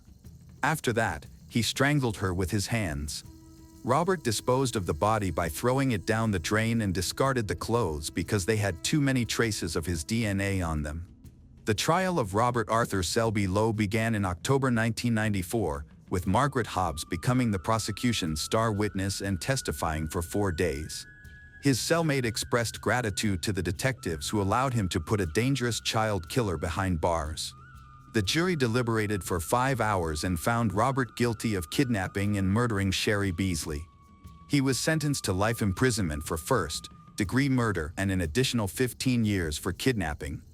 Margaret's cooperation with the police was considered a controversial decision. People were divided into 2 camps. Some regarded her as virtuous for allowing a dangerous criminal to be put behind bars, while others accused her of failing to maintain the confidentiality of her client, which appeared unprofessional. In 1997, Robert appealed, arguing that Margaret should not have been a witness in the case, but this appeal was rejected. This story left an indelible mark on Margaret's soul, and she began writing a book. In 1996, she and her husband died in a car accident. The work on this book was completed by journalist and writer Andrew Rule. In 2021, Robert Arthur Selby Lowe, 84, died at Hopkins Correctional Center near Ararat in Western Victoria. The tragic fate of Sherry Beasley serves as a haunting reminder of the fragility of innocence and the hidden dangers that can lurk even in the quietest of communities. What began as a simple errand on a peaceful Saturday morning spiraled into a nightmare that shattered the lives of her family and left an indelible scar on Rosebud. Laura Peacher, 28, was last seen on October 16, 2018, dining at a bar in Sebring. 3 days later, a restaurant employee in Tampa called 911 after finding something suspicious near a dumpster. Laura was a vibrant and social woman. She was born in Michigan in 1989, had an older sister and brother. Laura was born with a short left arm, featuring a thumb and 2 fingers. Throughout her life, she faced discrimination due to her physical difference, but she persevered and remained positive.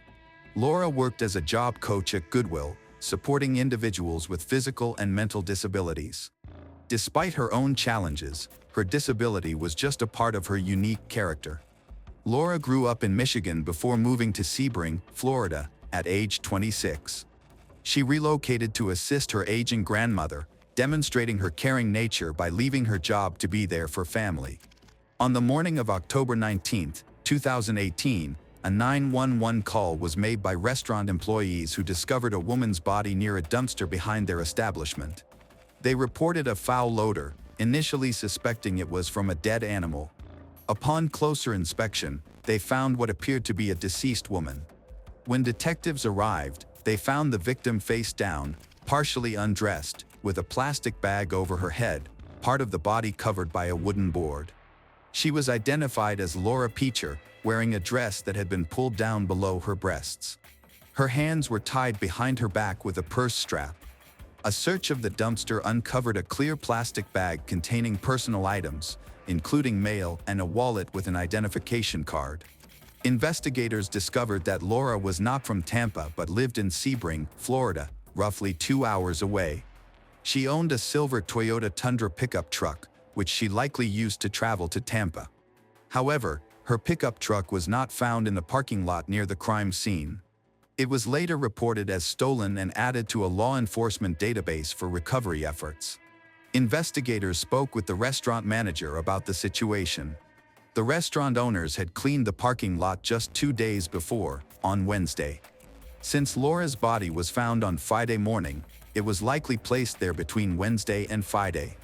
The medical examiner conducted an autopsy and discovered clear marks on Laura's neck, suggesting she had been strangled with a thin, rope-like object.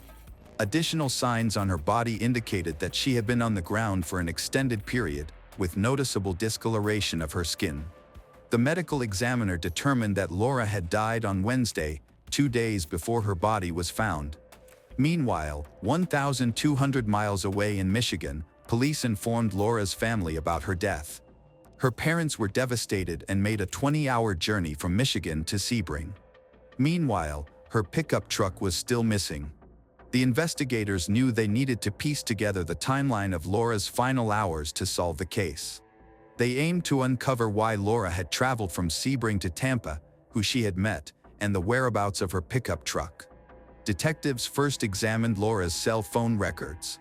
They found that on Wednesday, between 1 a.m. and 5 a.m., she received calls but stopped answering her phone, indicating something had gone wrong. The records also revealed that she made 2 calls that morning to a man. Laura's friends identified him as her boyfriend, making him the first potential suspect. Detectives wanted to speak with he to determine when he last saw Laura and whether there were any issues in their relationship. Before they could locate Laura's boyfriend, police received a tip that Laura's pickup was seen outside a convenience store in Tampa. Detectives rushed to the store, located 3 miles from where Laura's body was found. Upon arrival, they discovered that the pickup truck was no longer there. However, both the exterior and interior of the store were equipped with surveillance cameras. The detectives hoped these would provide critical information. After reviewing the camera footage, investigators saw a pickup truck arrive and park at the store. Although they attempted to zoom in for better clarity, the video quality was poor, preventing them from identifying the driver. Once parked, a man got out of the passenger seat, indicating that there were at least 2 people in the vehicle. This man seemed aware of the cameras, as he kept his head down and wore a baseball cap. He entered the store, but again, the video quality made it impossible to see his face. The man tried to steal some beer, but store employees stopped him. After leaving the store, he returned to the pickup and sat in the passenger seat, while the driver remained in the vehicle and was not visible on the cameras. About an hour later, patrol officers found Laura's pickup truck parked on the road, showing signs of a minor accident. The same man seen in the surveillance footage was sitting in the passenger seat. Upon his arrest, he identified himself as Calvin Gary. He was on probation and wearing an ankle monitor. There was no one in the driver's seat of the pickup truck, only a pair of abandoned shoes, suggesting that the driver had run away. Laura's pickup was sent to forensics for a detailed search for any evidence while detectives began interviewing Calvin. He claimed he had obtained the truck from a man known as Hot. Calvin stated that Hot had recently arrived in the neighborhood and that they had plans to steal beer from a convenience store. When detectives asked Calvin if he knew how Hot acquired the pickup, he said he did not know. He maintained that he had no information about Laura or what had happened to her. Calvin described Hot as a relatively short African-American male. He also provided detectives with Hot's location, guiding them to a specific address. Upon arriving, the detectives found Hot hiding in a bush, trying to avoid being seen, but they spotted him. They called for him to come out. When he did, he was wearing a shirt and pants but no shoes. The detectives asked the man to identify himself, but he refused to provide his name and was uncooperative. They then requested that he walk over to their pickup truck, which was equipped with technology for quick fingerprint identification. When they scanned his fingerprint, it matched a record in their database, revealing that his real name was Gary Tyrone Danielle. He had a long criminal record and had been incarcerated 3 times. Additionally, Danielle was from Sebring, the same town where Laura lived. Because he was not wearing shoes, detectives became even more suspicious that he may have been driving Laura's pickup truck. However, at that time, the police did not have sufficient evidence to charge him with a crime, so they had to release him. The investigators then focused on Calvin Gary, who, along with Gary Danielle, had driven Laura's pickup truck. Since Calvin wore a monitoring device, law enforcement could track his whereabouts.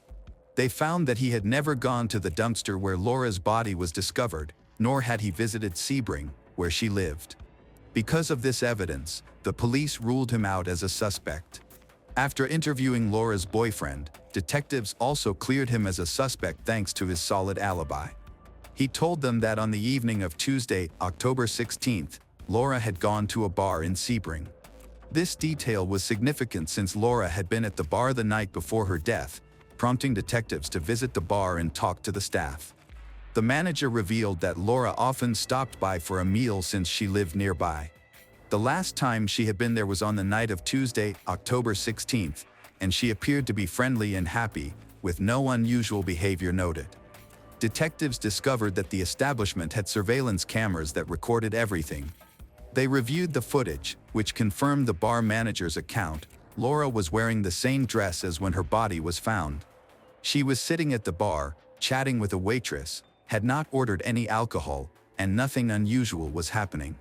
She only spoke to the waitress before leaving around 11 p.m.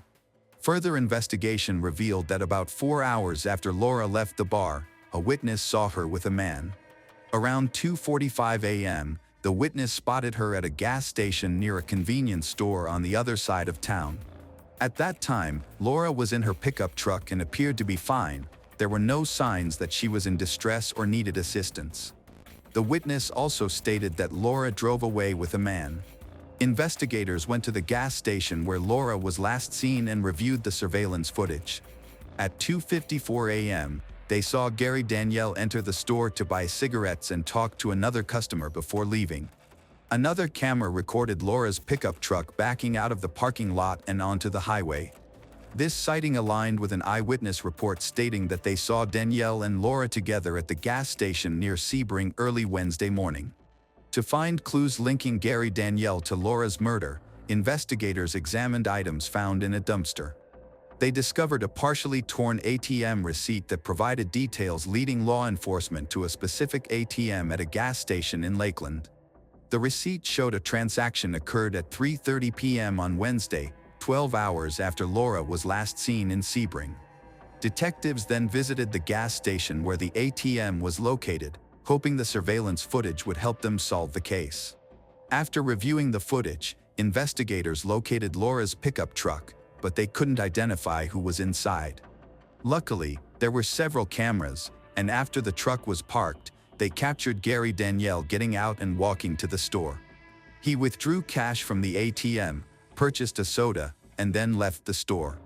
Laura did not get out of the truck and was never seen, leading detectives to conclude that she was likely dead by the time Danielle returned to the truck and drove toward the location where her body was eventually discovered. Danielle was taken to the police station for questioning. At that time, the police only had evidence that he had used Laura's pickup truck, so they began asking him about it. Danielle claimed that he found an unlocked truck with the keys inside and decided to take it. He stated that was the only action he took, and he had no knowledge of who owned the pickup. He mentioned that the interior of the truck appeared normal and he didn't observe anything unusual. The detectives showed Danielle a picture of Laura and asked if he recognized her. He said he did not know her. When they inquired if he had ever met Laura in Sebring, he again replied no. They informed him that they had surveillance camera footage from a gas station in Sebring that showed him with Laura. Danielle understood that the police suspected him of Laura's murder and chose not to answer any more questions. At that point, the detectives lacked physical evidence to prove to a jury that Danielle had killed Laura. There is a specific time limit for a person to stand trial, which begins when the suspect is arrested. Since the detectives were still awaiting forensic results, they decided to release Danielle. Although there was a significant risk that he might flee, forensic analysis provided substantial insights into the case. Experts discovered drops of Laura's blood in the back seat of her pickup truck. This indicates that her body was likely in the back seat at some point after her death, or that the crime occurred inside the truck. Investigators received a forensic report on items found near Laura's body, which showed DNA on the strap used to bind her hands. This DNA matched that of Danielle. Additionally, his DNA was found under Laura's fingernails. The DNA evidence and surveillance footage were sufficient to file charges, leading to Gary Danielle's arrest. At the time of his arrest, Danielle did not make any statements and chose to exercise his right to remain silent. He faced charges of first-degree murder, tampering with evidence, and grand theft of a motor vehicle. Using the evidence collected, investigators attempted to create a timeline of Laura's final hours. They confirmed that she had been at a bar in Sebring alone and left the bar around 11 p.m. Following that, she went to the town center, where she met friends. On that same night, she encountered Gary Danielle for the first time, with no prior relationship between them. Investigators suspect that Laura may have agreed to give Gary Danielle a ride, possibly in exchange for money. Danielle's refusal to answer questions has left investigators uncertain about how he and Laura first met.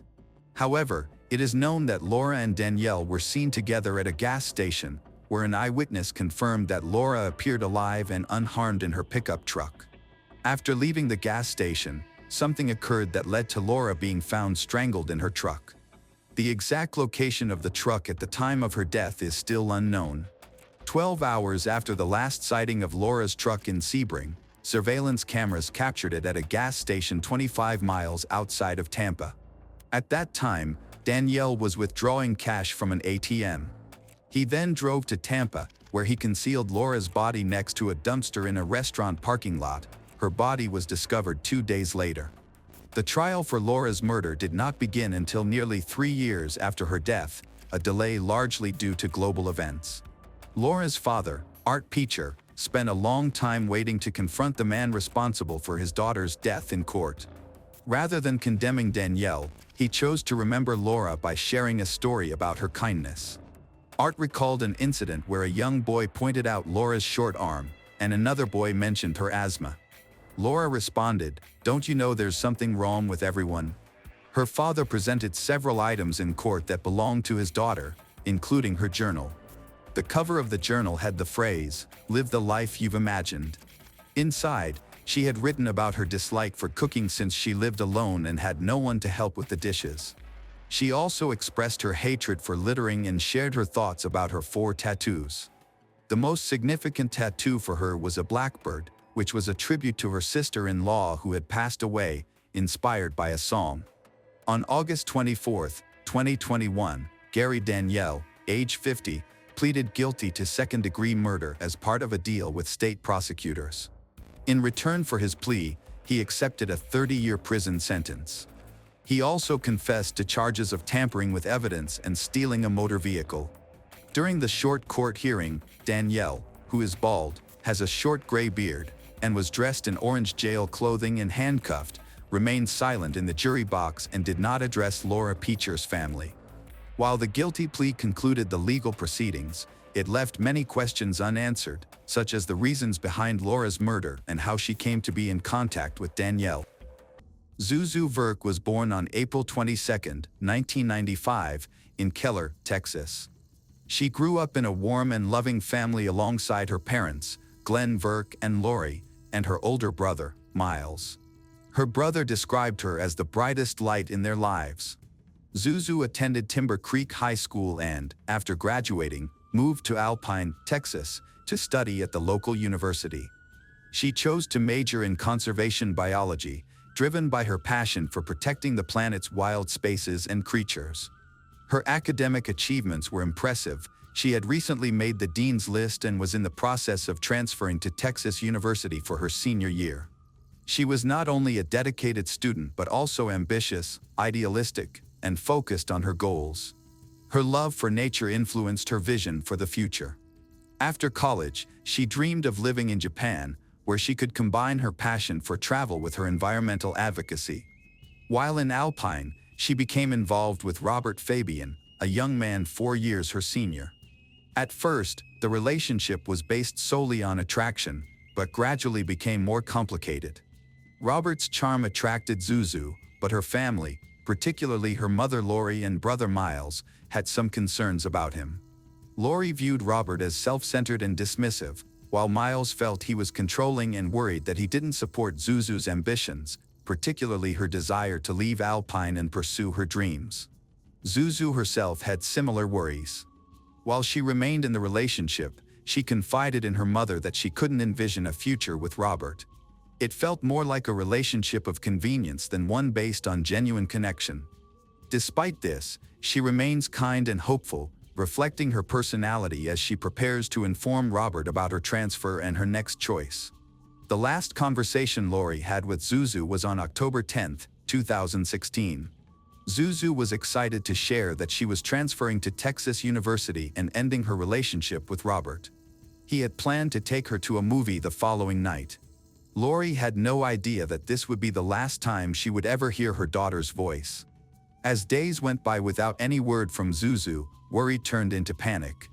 Zuzu was known for always responding to messages, so her silence was unusual. Her parents, deeply concerned, started contacting everyone they knew who might have seen her. When Lori reached out to Robert, he said he hadn't seen Zuzu and mentioned that he was giving her some space. On October 14, 2016, Zuzu was officially reported missing. A massive search effort began, involving local authorities, state officials, and hundreds of volunteers. Helicopters flew over the desert, horseback riders searched difficult trails, and search teams extended their efforts hundreds of miles, even into Mexico. Flyers were distributed throughout the town, and a $100,000 reward was offered in hopes of finding Zuzu. However, hopes began to fade over time. The investigation began to focus on Robert Fabian. He told detectives that on the evening of October 11th, he and Zuzu had dinner at his apartment. He claimed that their dinner took a negative turn when he mentioned an ex-girlfriend, prompting Zuzu to leave in the early morning hours. He stated that he called her later but decided to stop trying to reach her when she didn't respond. This account raised suspicions with the police. A key witness was John Franco, a neighbor who resides downstairs from Robert. John reported seeing Zuzu enter Robert's apartment the night she disappeared. He could hear familiar sounds coming from Robert's apartment, such as chatter and laughter, but there was one strange moment. He heard Robert shout, "Shut up," breaking the usual atmosphere. Later, around 4 a.m., John saw Robert leaving the apartment alone, while Zuzu's car remained parked outside. John also recalled hearing what he thought were arguments and odd thuds from above, details that would later prove crucial. When investigators confronted Robert with this new information, his story changed. He now claimed that after the argument about the ex-girlfriend, he had left to drive to Dairy Queen to think things over. He said that when he returned, Zuzu was still there but left shortly after. This inconsistency raised enough suspicion for the detectives to request a search of Robert's apartment, to which he agreed. Inside, they found disturbing evidence. The bed was completely stripped of linens, and items like the mattress pad, clothes, and sheets had a strong smell of bleach. This painted a troubling picture. Investigators began to suspect that Zuzu's disappearance might be more complicated than they had initially thought. As the investigation expanded, a notable friend of Robert's, Chris Estrada, came to the group's attention. Their friendship dated back to high school, and this closeness made Chris a subject of scrutiny. Concerns grew after Chris appeared on national television on December 6, 2016, during an episode of Crime Watch Daily. Viewers and authorities noted his rigid posture, awkward mannerisms, and forced expressions. Phone records showed that Robert had called Chris at 3:15 a.m. on October 12, the same morning Zuzu went missing. During the investigation, Chris revealed that Robert had requested to borrow his credit card the day before, claiming to need it to buy plastic tarps for a painting project. This explanation raised suspicions. Why would anyone need painting supplies late at night? Investigators found the reasoning questionable and the timing suspicious. Another important witness, Brittany, told investigators that Chris had arrived at her apartment around midnight on October 13, appearing shaken.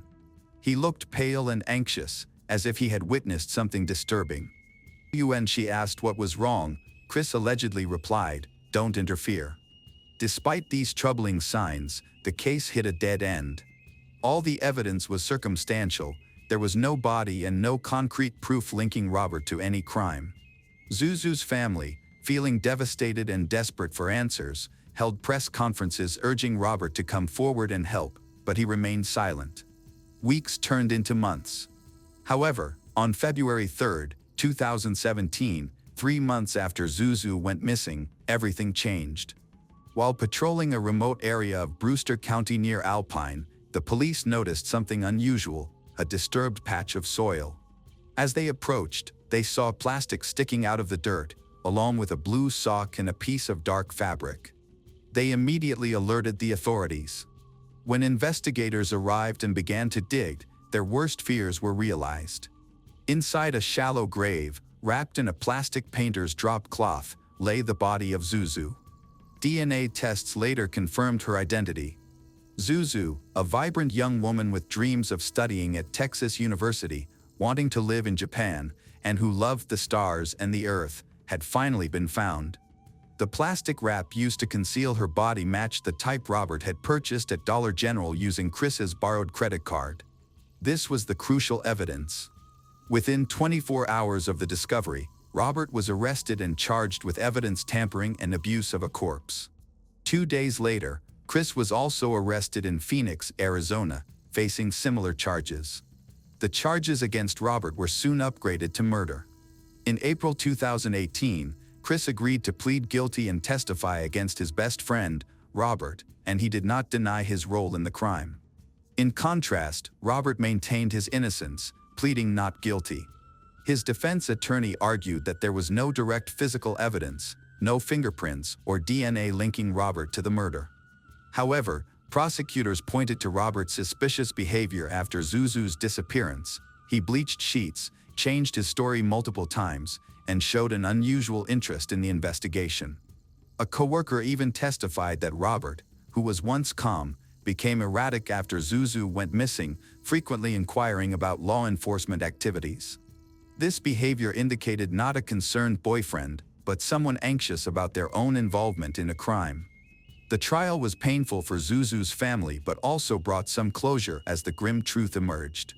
Zuzu's memory would endure, cherished by her family as a vibrant young woman with dreams and aspirations that were tragically cut short. On the third day of the trial, silence fell over the courtroom as Chris took the witness stand and made a confession that would alter the case's direction. He described a night marked by desperation, phone calls, and a secret that was never meant to be shared. Chris testified that Robert called him late at night, insisting it was a life-or-death situation. During their conversation, Robert recounted a distressing evening with Zuzu that turned violent. According to Chris, an argument led to Robert strangling Zuzu. As she gasped for air and eventually stopped breathing, Robert panicked. Chris claimed that Robert attempted to perform CPR, but it was too late. Following this incident, Chris testified that Robert entered survival mode, attempting to conceal his actions. Claims that Zuzu's death was an accident seem disingenuous. Strangulation is a deliberate and conscious act, not a knee-jerk reaction. Chris confessed that Robert repeatedly called him, pleading for help in disposing of Zuzu's body. At one point, Robert even showed up at Chris's home in Alpine, begging for help and urging him not to go to the police. Although Chris claimed he refused to assist Robert, he admitted that he did not report what he knew, a decision that would haunt the investigation. While he was not physically involved in Zuzu's death, his silence prolonged the suffering of her family and hindered the pursuit of justice. Whether motivated by fear, loyalty, or moral indecision, Chris chose silence over honesty, leaving Zuzu's family in the dark for an extended period. In an unexpected turn of events, a new witness took the stand in the courtroom. Roy Roman, who once shared a cell with Robert at Brewster County Jail, testified that Robert had privately admitted to killing Zuzu. He claimed Robert was motivated by Zuzu's discovery of secrets he wanted to keep hidden. Specifically, she had learned about a potential romantic involvement between him and Chris, and she threatened to expose it. Fearing this revelation, Roy stated that Robert decided to silence Zuzu permanently. Roy described Robert as distraught in his cell, repeatedly saying that he hadn't meant to do that. On May 8, 2019, after 5 hours of deliberation, the jury delivered its verdict. Robert Fabian was found guilty on all counts and received a life sentence in prison, along with an additional 29 years for tampering with evidence. Chris Estrada, who had earlier accepted a plea deal and testified against Robert, was sentenced to 42 months in prison and fined for tampering with evidence and evading law enforcement. While Zuzu's family felt a sense of justice from the verdict, it did not bring them peace. Their beloved daughter was gone forever, and nothing could change that. In the midst of their grief, they received a painful reminder of what could have been, a letter from Texas University confirming Zuzu's acceptance into a program she had worked tirelessly to join. It was her dream, but tragically, she would never live to experience it. To honor Zuzu, the university renamed its amphitheater to Zuzu's Place and established a scholarship in natural resource management in her name, celebrating her dedication to protecting the natural world. However, the emotional scars from Zuzu's murder remain profound. Her brother, Miles, thought of her often and cherished small memories, like her washing dishes or her goodnight wishes, which now served as sweet but wistful reminders of the times they had together. Zuzu's family, although heartbroken, remains strong and is incredibly grateful for the ongoing support from the Alpine community. They acknowledged that without this support, they might not have survived the darkest times of their lives. Zuzu was a visionary, full of dreams of a life rich with purpose, travel, and making a difference. Her story serves as a heartbreaking warning: never remain in relationships that stifle your growth. Never let anyone prevent you from becoming your true self. Zuzu was close to achieving the freedom and life she dreamed of, but in the end she didn't succeed. Her story also reminds us to protect our dreams, stay independent, and never let anyone make us choose between love and freedom. On a hot, humid night in Louisiana, the silence was shattered by screams. A young man, naked and tied up, ran through the streets, desperately calling for help. Pursuing him was an unexpected figure, a man whom neighbors considered quiet and polite. Some residents peeked outside but chose to remain indoors, assuming it was merely a disagreement. He vanished into the darkness, while his pursuer returned to his trailer. At that moment, no one understood the gravity of the situation or realized it was the start of a much darker story. A hidden monster lived among them, and it would take years for the truth to emerge. Ronald Joseph Dominique was born on January 9, 1964, in Thibodaux, Louisiana, a small town located in the swampy southern part of the state. He was one of 6 children in a large family. The atmosphere in the Dominique home was tough, poverty loomed over them and emotional support was lacking. The family's financial struggles, the challenges of raising so many children created a daily life filled with tension and neglect. From a young age, Ronald was different from his peers, not in ways that earned him approval. He displayed traits that were seen as feminine, such as a gentle walk and a preference for spending time with girls instead of boys. In a community that valued traditional gender roles, these characteristics made Ronald a target for mockery and exclusion, particularly from his father. Their relationship was strained. His father's disappointment in Ronald's lack of interest in typical masculine activities only widened the emotional gap between them. Although Ronald's relationship with his mother was not as hostile, she was overwhelmed by the demands of raising 7 children and struggled to give Ronald the love, attention he needed. This sense of alienation marked Ronald's childhood both at home and in the wider community.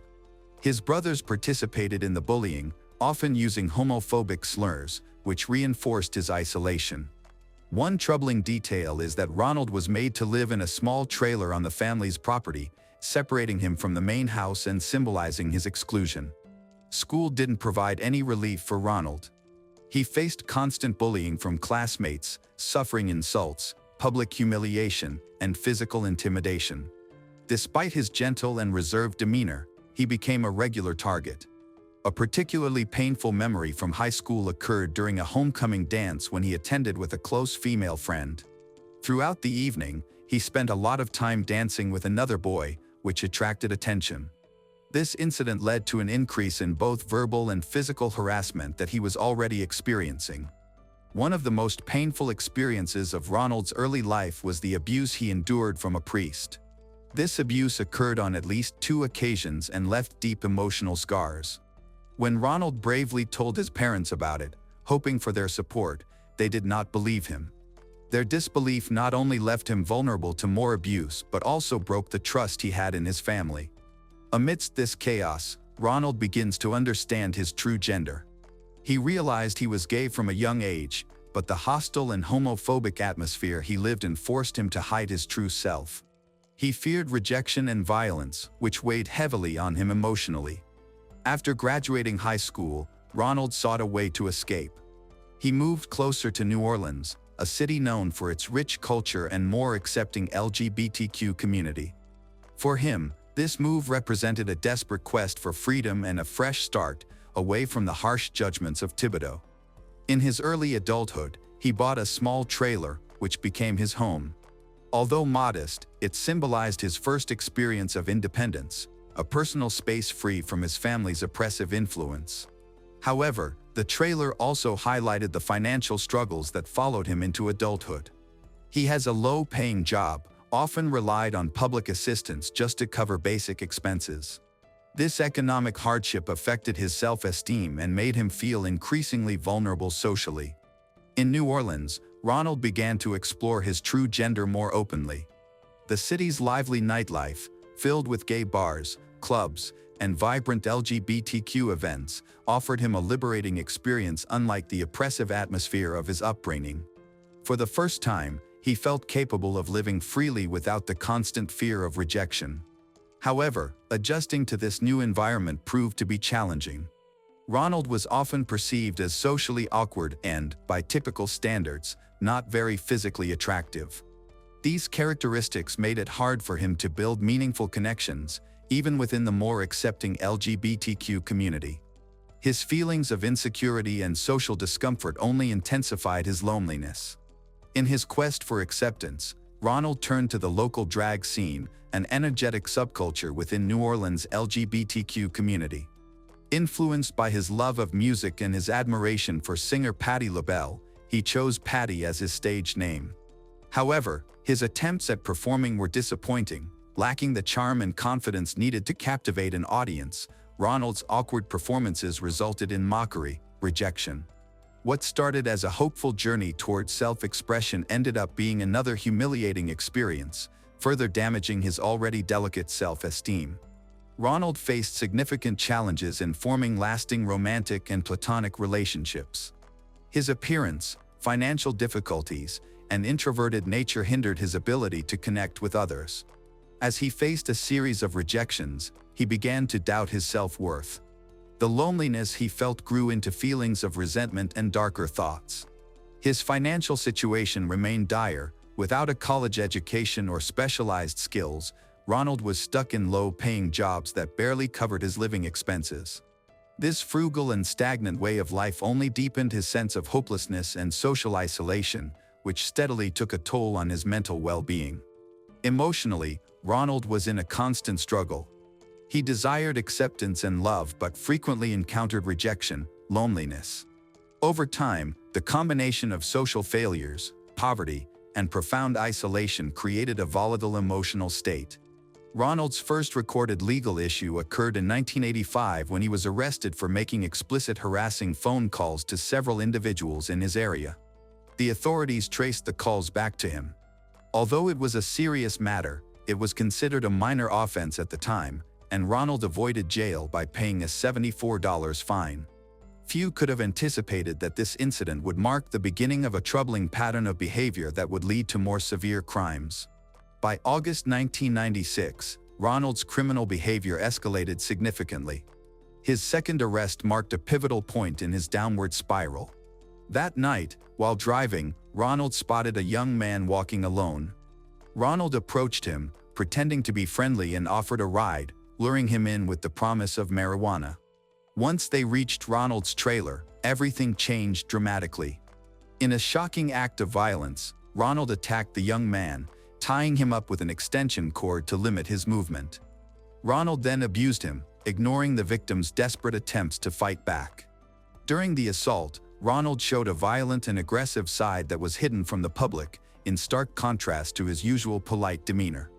However, in a moment of luck, the victim managed to partially free himself. Despite being naked and still tied up, he made a bold escape by jumping through a trailer window and running into the night.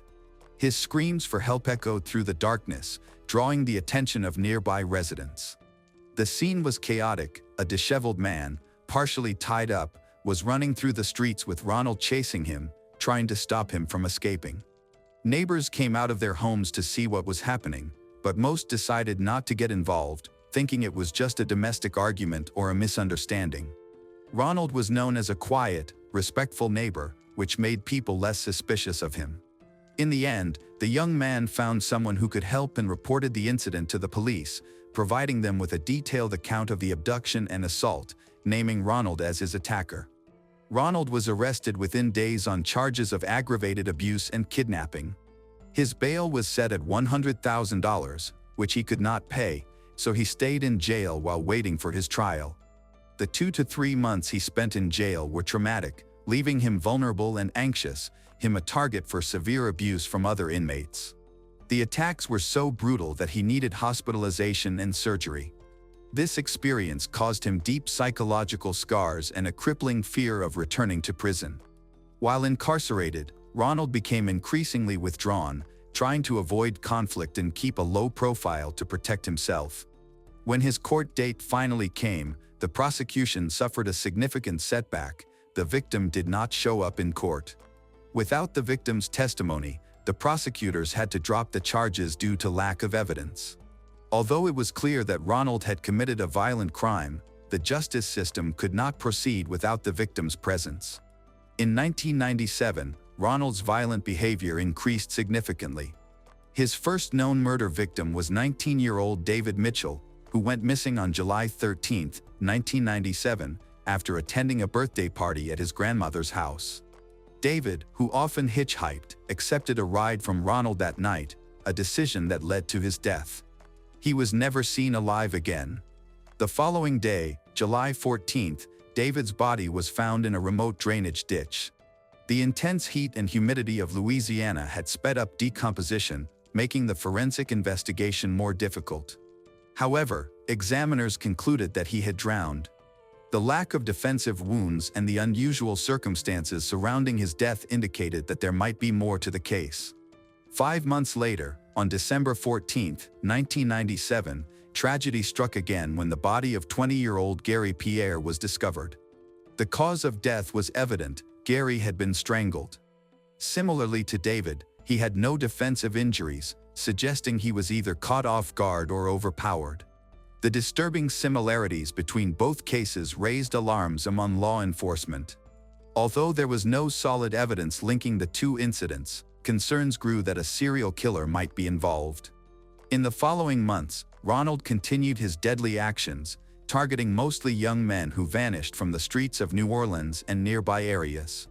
Ronald's victims were typically teenagers and men between the ages of 16 and 46. The community grew increasingly fearful of this hidden predator. Despite rising concerns, police struggled to connect the clues. Without solid evidence, Ronald evaded detection, allowing his violent rampage to persist unnoticed. Although witnesses reported seeing some of the victims in bars and areas known for intimate services, authorities have had difficulty establishing a clear connection between these sightings and a potential suspect. The murders kept occurring. The deaths were of Oliver LeBanks, 27, of Metairie, Joseph Brown, 16, of Kenner, and Bruce Williams, 18. In June 1999, another victim, 21-year-old Angel Mejia. The killer initially tried to throw Maja's body in a trash can, but after discovering that the bin was full, he dumped Maja's on the street. After an autopsy, police investigators determined that the victim had been tied up with rope before he died. Like the previous victims, Maja had been abusively assaulted and strangled. His body showed no signs of struggle, highlighting the calculated nature of the killer. With each new victim, police became more convinced they were up against a highly organized serial killer. Yet, despite the growing apprehension and rising number of victims, the investigation made little significant progress. The community remained in a state of fear while authorities faced an unending cycle of similar crimes without any solid leads. Ronald, who had previously shown caution, started to revert to his old, dangerous ways. After changing jobs and moving homes, he left his job and moved in with his sister. Although it seemed like he was establishing a more stable life by working as a laborer, he still posed a significant threat to the community. In late 2002, Dominique and his sister moved to the unincorporated rural community of Bayou Blue.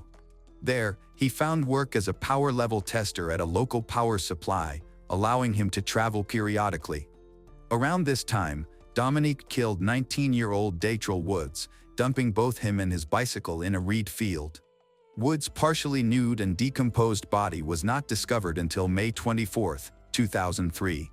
The cause of death was ruled as asphyxiation, the death being ruled an accident, as the victim was known to have asthma. His next victims were Larry Matthews, 46, his first white victim, Michael Barnett, 21, and Leon Lirette, 22, who had previously lived with two other victims, Barnett and Anoka Jones. In April, Dominique met August Watkins, 31, whom he lured to his truck. After Watkins was locked in his trailer, Dominique tied him up, abused him, and strangled him.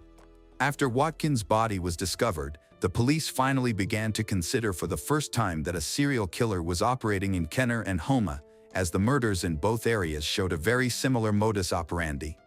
The case was turned over to the FBI. A few days after killing Watkins, Dominique killed Kurt Cunningham, 23. Later that summer, he killed Alonzo Hogan, 28, in St. Charles Parish, and Wayne Smith, 17, in Terrebonne Parish. Hogan was aired by Dominique before the autopsy, while no traces of semen were found on Smith's body because his body had been dumped in a canal, where it was badly decomposed when it was discovered just days later. In September 2005, Dominique killed 40-year-old Chris DeVille, who was trying to hitchhike out of Napoleonville after Hurricane Katrina. He then dumped DeVille's body in a reed field. His remains were discovered the following month and identified by relatives, using only identification cards and other personal items left next to his body. In late November, Dominique killed 21-year-old Nicholas Pellegrin in Lafourche Parish. During the investigation into his death, Pellegrin's relatives told police that shortly before his death, the deceased man had borrowed $400 from local banned substance dealers and had fallen behind on payments, after which he began receiving death threats. As a result, before Dominique was arrested, Pellegrin's death was falsely ruled banned substance-related. Dominique's last confirmed victim was 27-year-old Christopher Setterfield. He met Dominique in the summer of 2006, after which the two began dating. On October 14th, while on a date together in Iberville Parish, Dominique struck Setterfield in the head with a heavy object, rendering him unconscious. After his body was found, police interviewed Setterfield's relatives, friends, and acquaintances, all of whom confirmed that they had last seen him with a man driving a black SUV, but they were unable to describe the appearance of his companion. In November 2006, Dominique came to the attention of police after Ricky Wallace, a resident of Bayou Blue, reported that Dominique had lured him to his trailer in mid-2006 with the offer of sharing banned substance and intimate with a girl. After Wallace entered the trailer, according to his testimony, Dominique attempted to convince him that his girlfriend liked being tied up, offering to tie Wallace up. Ricky refused, and he was allowed to leave shortly thereafter. Ricky provided crucial information that helped investigators link Ronald Dominique to a series of unsolved murders. Further investigation showed that Ronald's movements coincided with the locations where multiple bodies had been discovered. As surveillance operations and background checks intensified, investigators obtained a DNA sample from Dominique. Tests connected his DNA to evidence found on one of the victims, Oliver Lobanks. Although the initial match was based on mitochondrial DNA, less conclusive than nuclear DNA, it was sufficient to justify close monitoring of him. The brutality of this crime prompted authorities to take immediate action. On December 1, 2006, Ronald Joseph Dominique was arrested. Despite his frail appearance and need for a cane, police were confident they had apprehended the man responsible for at least 23 murders. In the beginning, Dominique denied any involvement during questioning. However, as the interrogation progressed, he ultimately confessed to killing all of his known victims. He tried to portray the murders as self-defense, arguing that his victims had attacked him first. Nonetheless, he later admitted to binding and strangling each victim. Dominique described his technique. He would entice young men with promises of money or by showing a fake photo of an attractive woman, claiming he was looking for someone to engage in intimate activities with her. Once he lured them into his trailer and restrained them, they were completely under his control.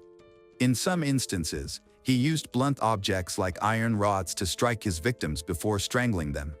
After his confession, Dominique was presented with a deal. If he fully cooperated by disclosing the locations of the victims' bodies and providing more information about the murders, prosecutors would refrain from pursuing the death penalty. Dominique agreed to this deal. He guided investigators to several sites where the bodies had been discarded, enabling authorities to gather sufficient evidence to convict him. Out of the 23 murders linked to Ronald Dominique, police were able to conclusively prove 8. After accepting a plea agreement from prosecutors, on September 24, 2008, the court found Dominique guilty on all charges and sentenced him to 8 consecutive life terms without parole. Dominique avoided the death penalty by pleading guilty to all charges and was incarcerated at the Louisiana State Prison in Angola. Some families of his victims were upset with the plea deal, wishing he had received the death penalty. However, others found some comfort knowing that Dominique would spend the rest of his life in the very environment he feared, the general prison population, where his vulnerability and past crimes made him a target. As of now, Dominique is still incarcerated, serving multiple life sentences. On the morning of July 4, 2011, the body of a woman was found 5 miles outside of Wayland, Massachusetts. A cyclist, who was enjoying the scenery near a swampy area, noticed something unusual and decided to investigate. To her shock, she discovered the lifeless body of a young girl lying in the grass and mud. It was clear that the girl had not drowned. Instead, she had suffered a brutal fate. There was a noticeable wound on her neck, and a bungee cord was entangled in her hair. The bystander, however, still in shock, called emergency services to report what she witnessed.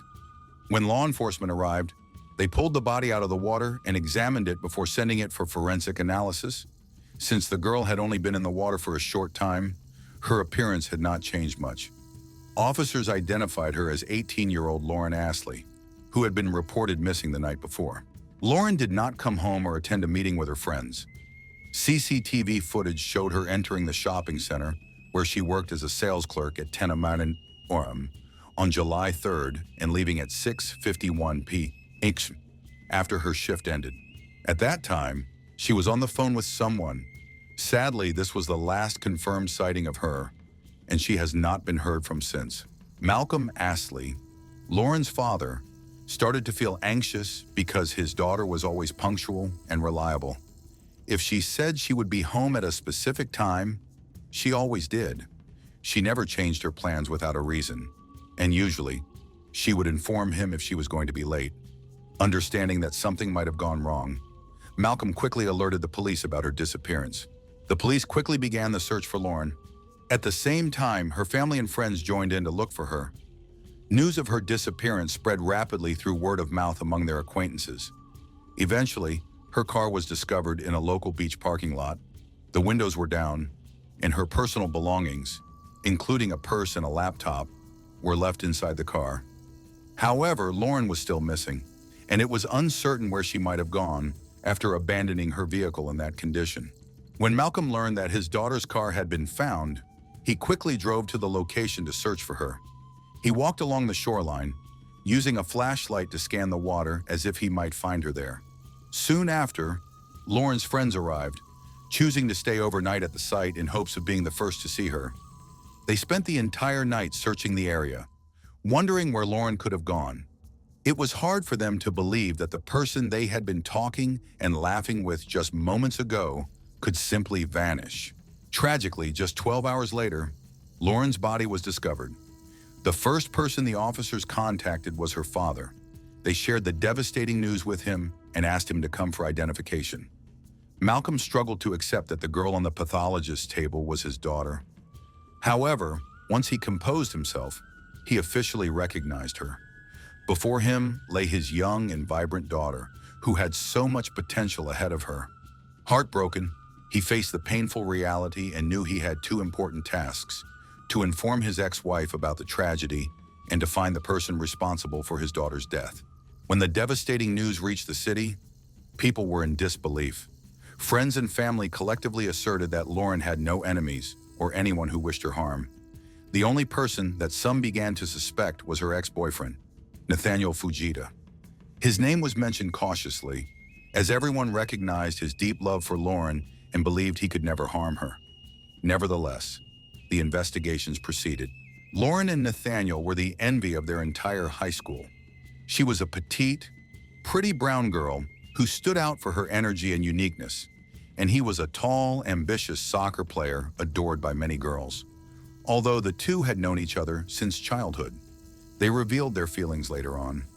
Their relationship began in high school and lasted 3 years, It was a colorful romance with all the typical ups and downs.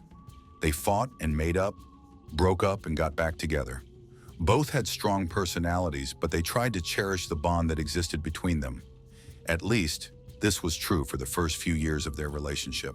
Lauren Astley was born in 1993 in Boston. She was the only child of Mary and Malcolm, which meant that both parents focused all their attention on her. Since they both worked as teachers, they instilled important values in her from an early age, the most significant being their desire for their daughter to grow up to be a good person. When Lauren was 6 years old, her parents divorced. However, this did not affect her upbringing. Both continued to care for her and support her in all their endeavors. Lauren was a remarkable young woman, constantly engaged in various activities that kept her busy. She was passionate about tennis and soccer, sang in a musical group, and was a member of the Youth Symphony Orchestra.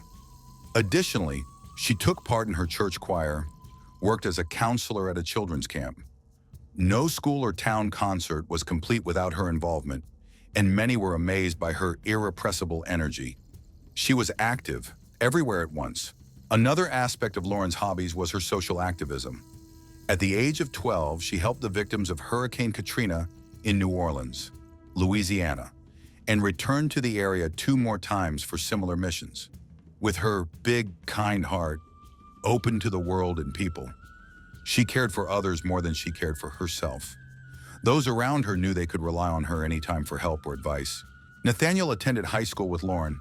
He was a standout player on the school soccer team and showed great potential, dreaming of a future in sports.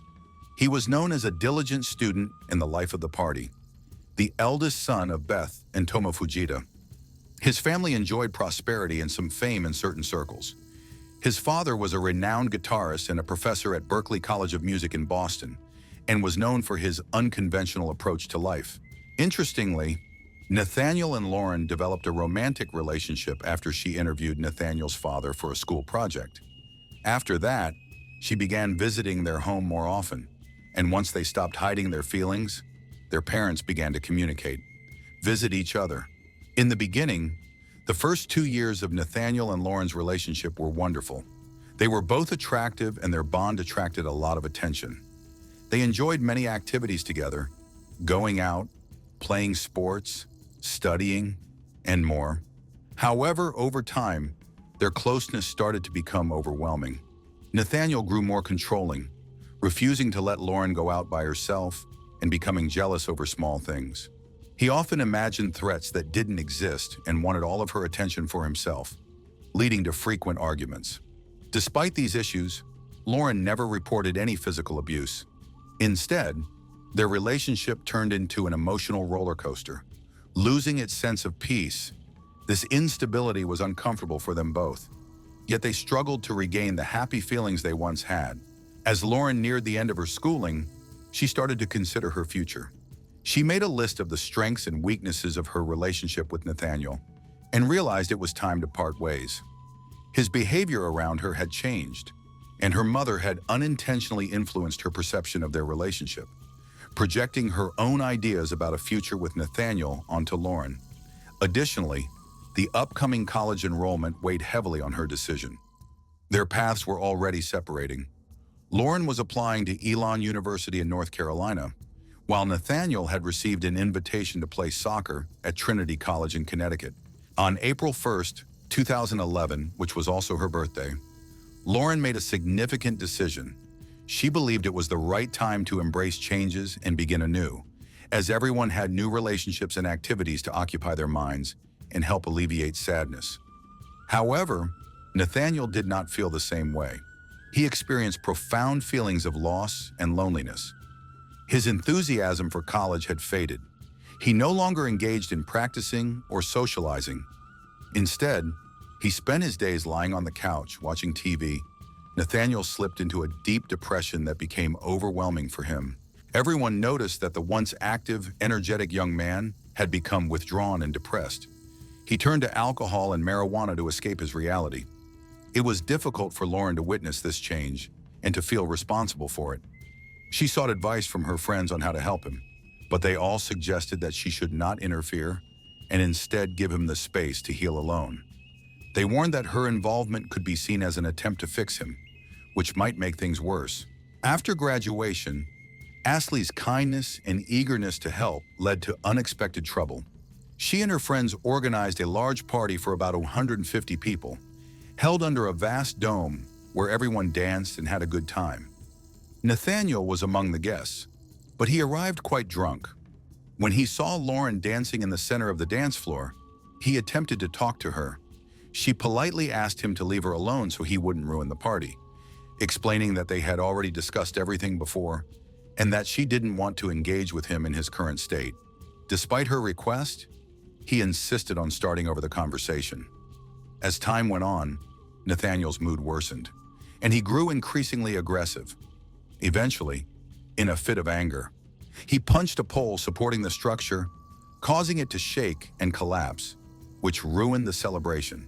The crowd was upset, wanted Nathaniel to leave the party.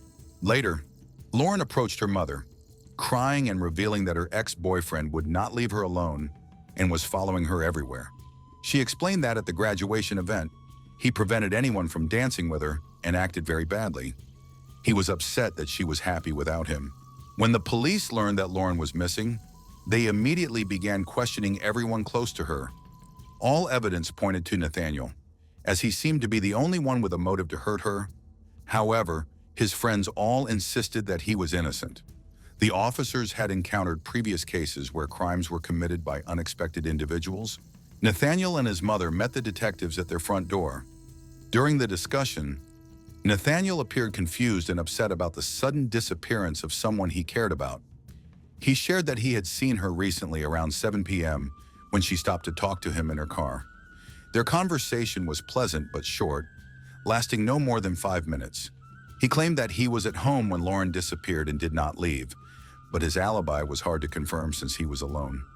His mother supported his story, mentioning that she had also seen Nathaniel's ex-girlfriend that day when Lauren visited the mall where she worked part-time. The mother was concerned about Nathaniel's well-being, which is why she had asked Lauren to speak with him. Nathaniel's parents had already consulted a psychiatrist, but the therapy sessions were unhelpful. Their son had become completely apathetic, merely going through the motions of life. His mother hoped that Lauren's words would inspire him or at least help him regain some pride so he could move forward.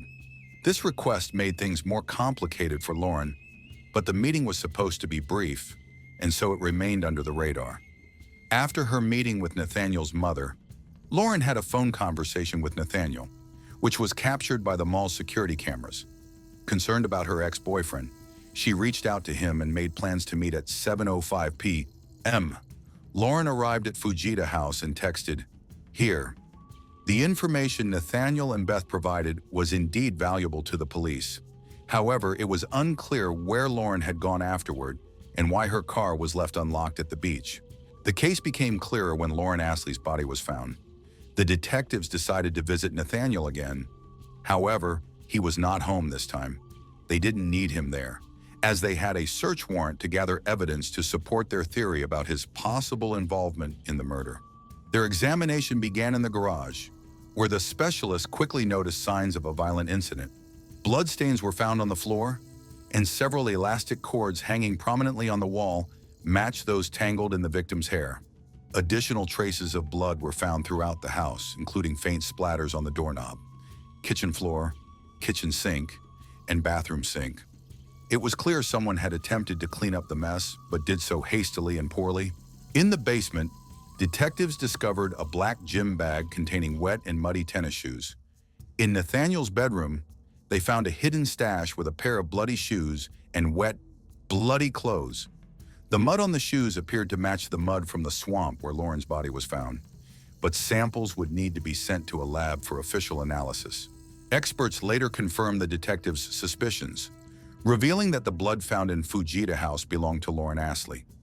They gathered compelling evidence linking Nathaniel to his ex-girlfriend's murder, but his location remained unknown, leading to him being declared a wanted person. The investigation advanced rapidly, and just a few hours later, the suspect was located. He had been staying with a cousin in a nearby town. On the morning of July 5, 2011, Nathaniel was arrested on suspicion of murder. He appeared detached and quiet during his arrest and did not resist. However, he also refused to cooperate with investigators. During questioning, he remained silent about the charges against him. The detectives speculated that either he couldn't justify his actions or he was afraid to reveal too much, which is why he chose not to speak. Investigators believe that Lauren visited her ex-boyfriend after meeting with his mother because she was worried about him and wanted to cheer him up. They later went to Fujita's garage, where a fight may have occurred. During this altercation, Nathaniel attacked Lauren and began to strangle her with a bungee cord. After killing her, he drove her car to the beach and disposed of the car keys in a storm drain, which were later recovered. Nathaniel then returned home, loaded Lauren's body into his car, and drove it to a swamp. He attempted to cover up the crime. Although Nathaniel had not been physically violent with Lauren before, he had shown moments of uncontrolled aggression. His actions seemed to be driven by an inability to accept the breakup and feelings of resentment. On August 23, 2011, Nathaniel faced a preliminary hearing where he was charged with first-degree felony assault and battery using a dangerous weapon. When asked if he would plead guilty, he quietly said no. It soon became evident that his lawyers had acted unethically and had established a questionable strategy for his defense. Consequently, the prosecutor requested that the court deny bail for the defendant, and the court approved this request. On February 13, 2013, during the trial, Nathaniel's lawyer, William Sullivan, argued that his client was not mentally competent to stand trial due to insanity. He acknowledged that a murder had occurred, but emphasized that on the evening of July 3, 2011, Nathaniel had a severe episode of clinical depression that led to a psychotic breakdown. This episode impaired his ability to understand his actions during the attack on Lauren. Nathaniel's friends supported the defense's case by describing noticeable changes in his behavior, indicating that he had stopped socializing and lost interest in activities he once loved, like soccer, which he had even practiced despite being sick. Following his breakup with Lauren, it appeared that he transformed dramatically overnight. The psychiatrist who treated Nathaniel also testified at the court hearing. He diagnosed Nathaniel and recommended medication and therapy, but Nathaniel refused both. During the trial, it was proposed that the defendant's mental health issues might have originated from his painful breakup, but were mainly caused by his multiple head injuries from sports. The breakup worsened his condition and led to a severe episode. However, the prosecution disagreed with the defense's claims. Prosecutor Lisa McGovern argued that the defendant was aware of his actions, acted deliberately, and committed the crime for selfish reasons. Nathaniel was found to have been continuously stalking Lauren, causing her distress. On that particular day, just a few hours before her work ended, he showed up at the shopping center and watched her, as confirmed by CCTV footage. Lauren's situation, which arose at his mother's request, gave Nathaniel the chance to act on his criminal intentions. Witness testimonies supported the prosecution's case, and Nathaniel showed no remorse for his actions. An eyewitness saw Nathaniel returning home on the night of the incident with music playing in his car. A cousin also provided damaging information about him. She recalled that on the evening of July 3rd, her brother had called her to hang out, but she was busy and declined. He became very upset, expressing a desire to distract himself, but it seemed that didn't help. The following day, after news of Lauren's death broke, she reached out to him to ask if he was aware of it. He responded that no one would ever find out the truth about her death or the location of the murder weapon. He also acknowledged that he had driven his ex-girlfriend's car to the town beach. Recognizing that Nathaniel was implicated in the situation, his sister urged him to confess. In 2009, after Nathaniel and Lauren break up, an interesting incident occurred. Lauren went to a disco with friends, where a guy showed interest in her. Following the breakup, she decided to give this new guy a chance. However, Nathaniel, her ex, witnessed this and violently confronted the new man, threatening to harm him if he got close to Lauren again. Nathan's jealousy was evident. When he drank alcohol, he became unpredictable and dangerous. This situation revealed Nathaniel's violent tendencies and suggested that he could be a suspect. Additionally, new disturbing details emerged. Lauren's body showed wounds that had been inflicted prior to her death, including evident defensive wounds, which suggested that she had attempted to fight back. A forensic psychiatrist brought in by the prosecution evaluated the defendant's mental state. Unlike the earlier assessment, he concluded that Nathaniel was of sound mind and capable of making rational decisions at the time of the crime. The intense conflict between the prosecution and the defense hinged on whether Nathaniel would be deemed insane. If found insane, his punishment would be significantly less severe. While this wouldn't eliminate the charges against him, it would greatly reduce his level of responsibility. The trial was emotionally charged, as family members from both sides attended. Previously friends, they were now each suffering in their own way. Nathaniel's parents were in tears throughout the trial, struggling to comprehend what had occurred and feeling overwhelming guilt for their son. The burden of his actions weighed heavily on his loved ones. Mary and Malcolm were devastated by the loss of their only daughter. Meanwhile, Lauren was enduring unimaginable pain caused by the man she loved. Experts determined that she lived for several minutes after the rope around her neck was tightened. Lauren's mother desperately sought to understand why this tragedy happened to her daughter and how long it had been in the making. On March 7, 2013, after a 3-week trial, Nathaniel Fujita was found guilty on all counts. The jury took just 1 day to reach their final decision. The 20-year-old received a life sentence in prison without the possibility of parole. Following the verdict, Lauren's father approached Nathaniel's parents and embraced them, showcasing his strong character and compassion. Both families had experienced a profound loss. In response, Mary and Malcolm Astley founded the Lauren Dunn Astley Memorial Fund to educate teenagers about healthy relationships. They believe that Nathaniel's crime could have been avoided. Lauren's family is now committed to raising awareness about preventing relationship violence and coping with breakups. In 2024, the State Superior Court ended mandatory life sentences without parole for offenders under 20 at the time of their crime. As a result, Nathaniel now has a chance for freedom, although no hearing has been confirmed as of June 2025. In March 2025, Nathaniel Fujita requested a retrial in the Superior Court, with prosecutors responding, but the outcome has yet to be decided. Some believe that love can easily turn to hate. Obsessive love, mixed with jealousy and selfishness, can sometimes lead to irrational actions. The tragic experiences of the Fujita and Ashley families illustrate this point. A woman was discovered in her home under mysterious and alarming conditions. There were no leads or evidence for detectives to pursue, making it seem like the case would remain unsolved. However, an unexpected phone call changed everything. With one surprising clue, detectives revealed a truth that nobody could have anticipated. Kathy Blair was born on May 3, 1961 in California. She grew up in a caring family with her parents, a brother, and a sister.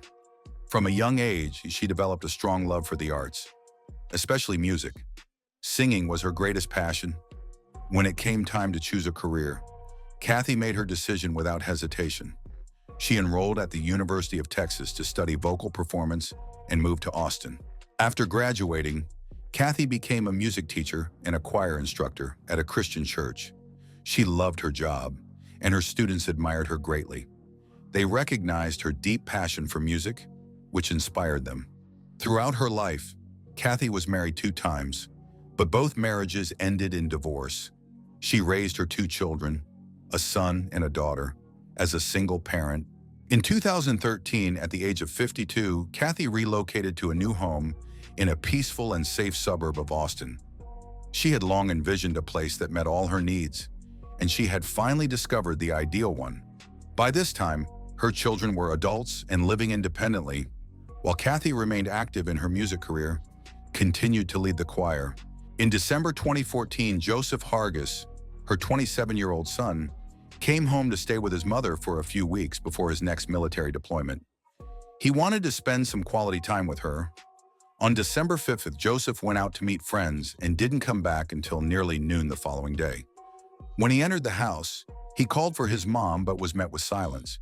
Feeling uneasy, he started to check each room until he reached Kathy's bedroom. What he discovered there was horrifying. She was lying on the floor next to her bed in a pool of blood. Joseph instantly realized she was no longer alive. In a panic, He ran outside and called the police. When investigators arrived, they confirmed that Kathy had been dead for several hours.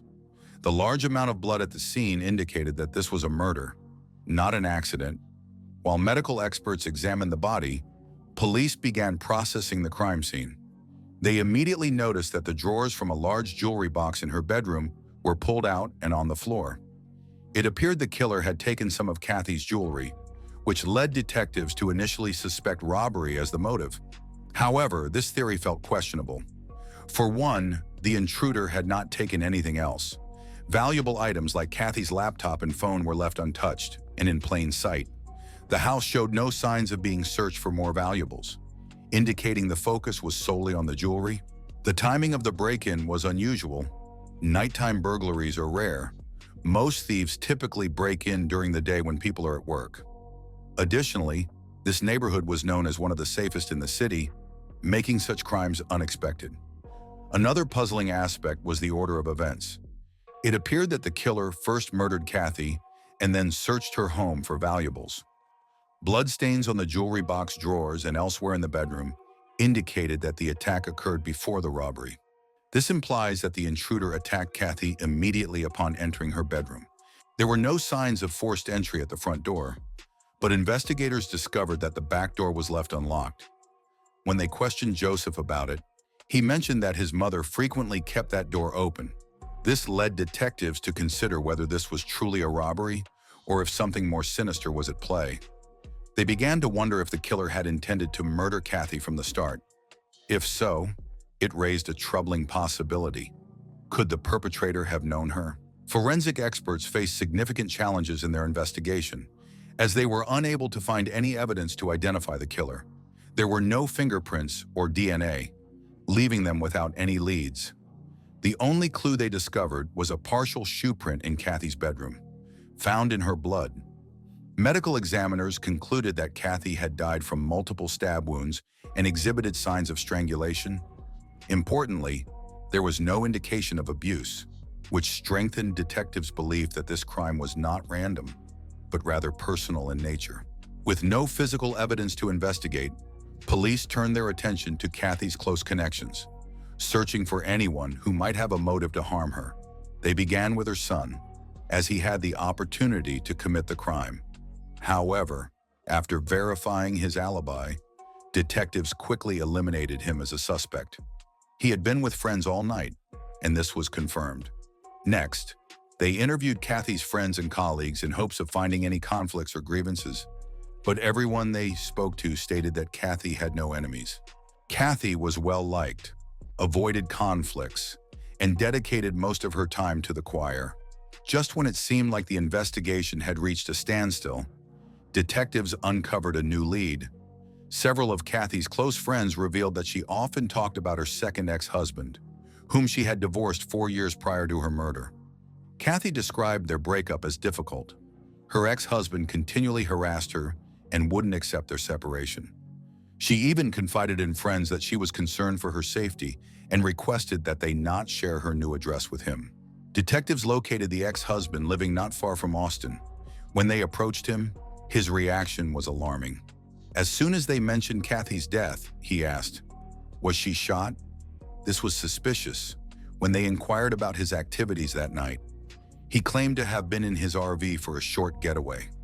He allowed detectives to search his RV without a warrant, but they found no evidence, no weapons, no blood, and no signs tying him to the crime. With no solid evidence, they couldn't charge him. He remained a person of interest, but detectives had to keep searching for other potential suspects. A few days later, the detectives received an unexpected call from one of Kathy's friends with some unusual information. She and a group had organized a memorial service for Kathy, and during the ceremony, an unfamiliar man stood up to speak. Immediately, the attendees felt something was off about him. His tone and mannerisms made everyone uncomfortable. Even more puzzling was that none of Kathy's closest friends recognized him. Eventually, one of Kathy's friends identified the man. The friend had seen him before as a sales clerk at a local women's clothing store. The police tracked him down for questioning. The man admitted he had never met Kathy. He mentioned he had read about her murder and felt compelled to attend the memorial. While his explanation was odd, there was no evidence linking him to the crime, so the detectives had to let him go and continued their search for the killer. For several days, the investigation stalled until an unexpected development changed everything. A man contacted the police, claiming he had important information. He explained that he had recently purchased a new scope for his hunting rifle, which included a thermal imaging camera. Eager to try it out, he took a walk in the early hours of December 6th, heading towards a wooded area near his neighborhood. While walking, he noticed a car slowly driving by, which then pulled over to the side of the road. Moments later, a man exited the vehicle and walked down a nearby street, disappearing into the night. At the time, he didn't think much about it, but when he later heard about Kathy's murder, a connection clicked in his mind. He realized that the man he saw was heading in the direction of her house. He remembered that his thermal camera had been recording during his walk, so he reviewed the footage. To his surprise, he found the recording of the man clearly visible as he walked away from the car.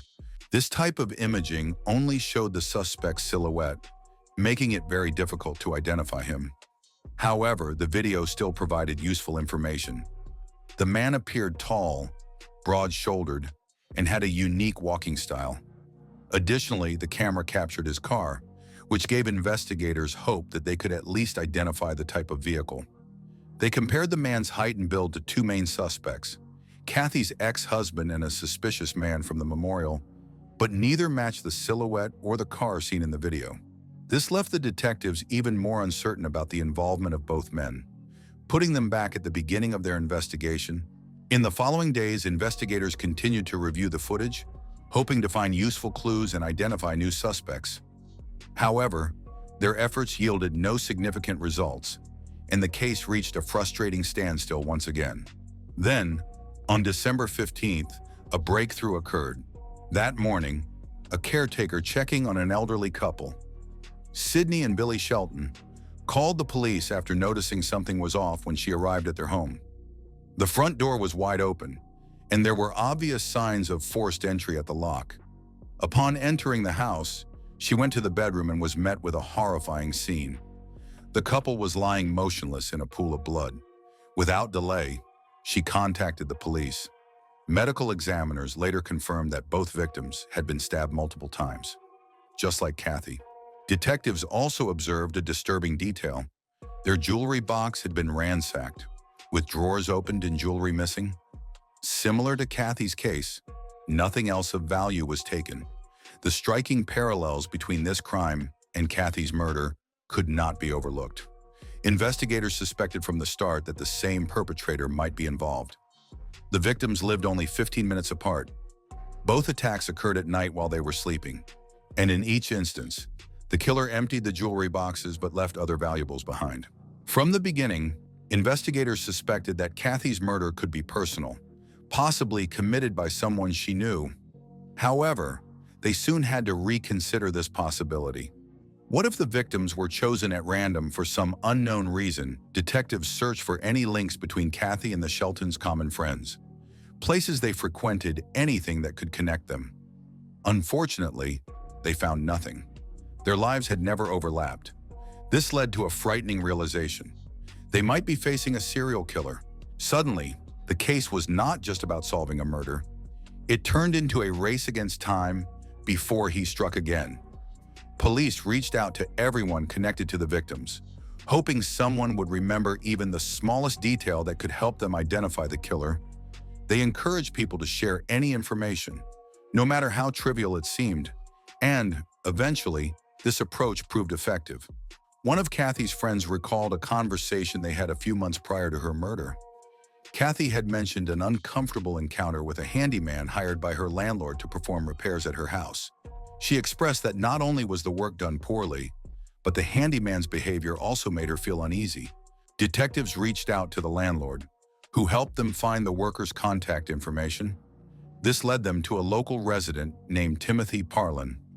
They quickly learned that Timothy's brother regularly attended the church where the Sheltons were members, and Timothy himself had also been seen there. As they researched Timothy's background, they discovered something troubling. He had a criminal record with multiple arrests for theft, primarily targeting jewelry. At the time of the investigation, Timothy was on parole and staying in a long-term hotel.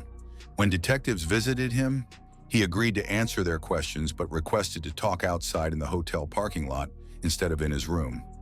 Initially, Timothy claimed not to remember Kathy, but as detectives provided more details, he recalled doing some repair work at her house. He firmly stated he was not involved in her murder and provided an alibi, saying he was working the night shift at a convenience store when Kathy was killed. However, detectives noticed discrepancies. Timothy was much shorter than the figure seen in the thermal camera footage, and his car did not match the one observed that night. With no concrete evidence to link him to the crime, they left without any further leads. An unexpected turn of events occurred. When detectives checked Timothy's alibi with his employer, they found out he had been fired a week before Kathy's murder, indicating he couldn't have been at work that night. The detectives hurried back to the hotel, but Timothy had already left. His wife answered the door and let them search their room, leading to a significant discovery. They found a pawn shop receipt showing Timothy had sold jewelry on the same day as Kathy's murder. The detectives went directly to the pawn shop and confirmed that the jewelry belonged to Kathy. Additionally, security footage from the shop's parking lot revealed that Timothy had not arrived in his own car, indicating he was using another vehicle. Upon checking the license plates, the police discovered the car belonged to Timothy's sister. This was vital because it closely resembled the car seen on the thermal camera the night of Kathy's murder. With this information, detectives obtained a warrant to search the vehicle. Forensic experts then examined the car and found blood traces on the front seat and floor. Lab results confirmed the blood belonged to Kathy. Police arrested Timothy and brought him in for questioning.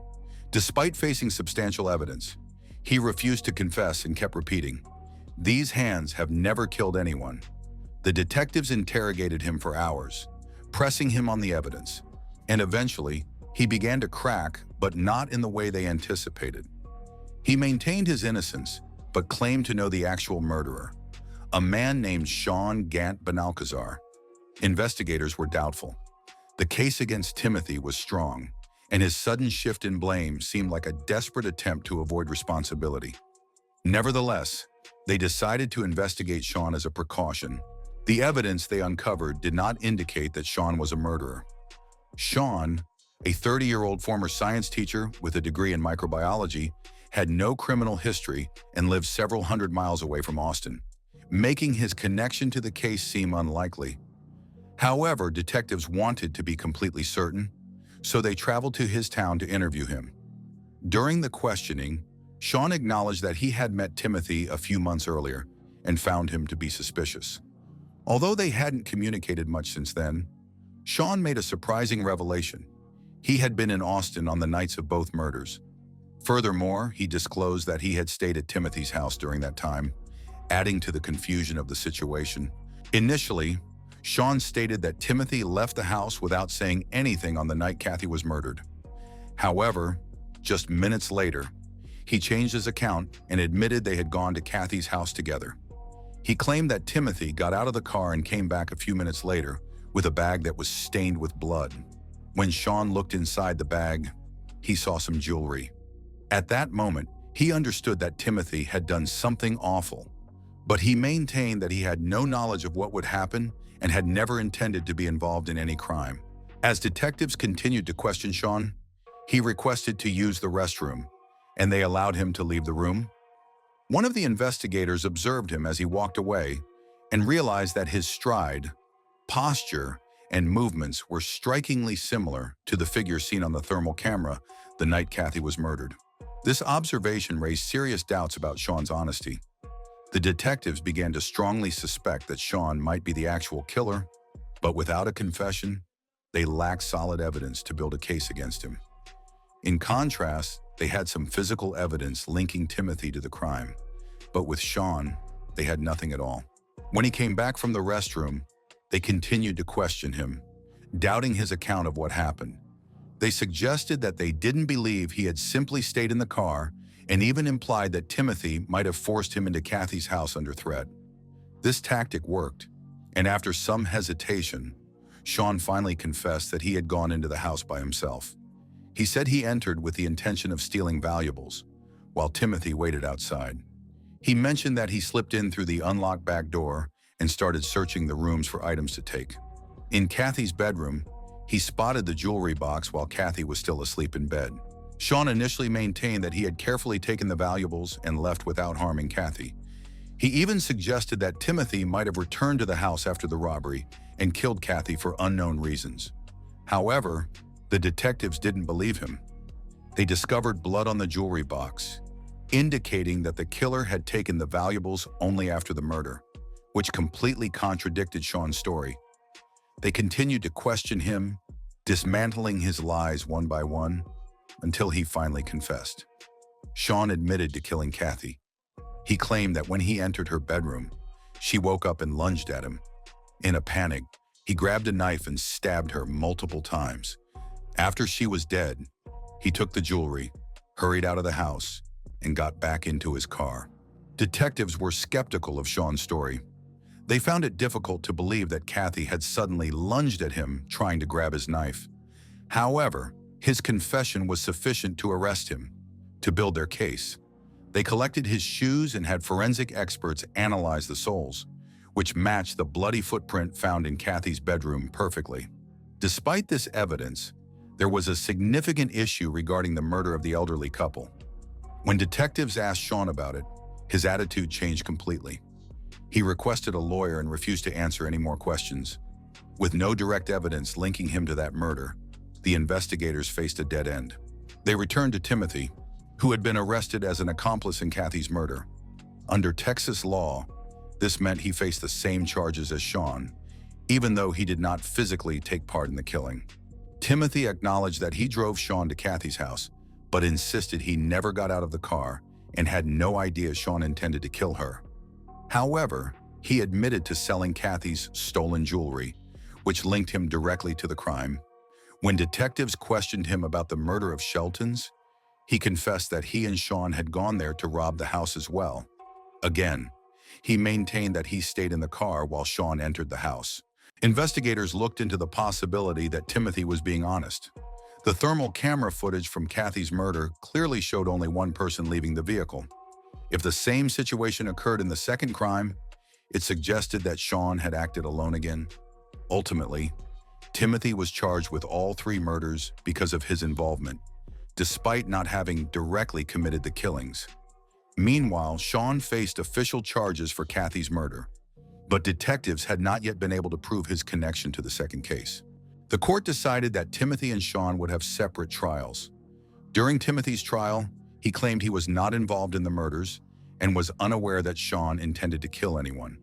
However, this did not alter the reality that he had driven Sean to both crime scenes and had benefited from selling stolen jewelry belonging to Kathy.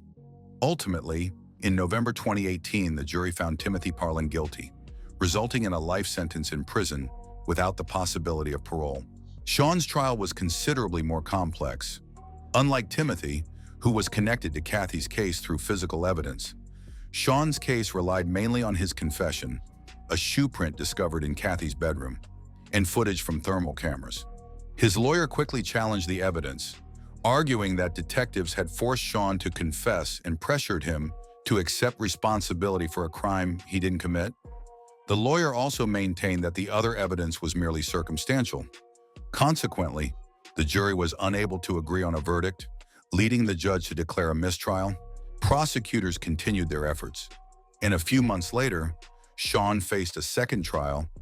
This time, the jury was persuaded of his guilt, and he received a life sentence without the possibility of parole for Kathy's murder.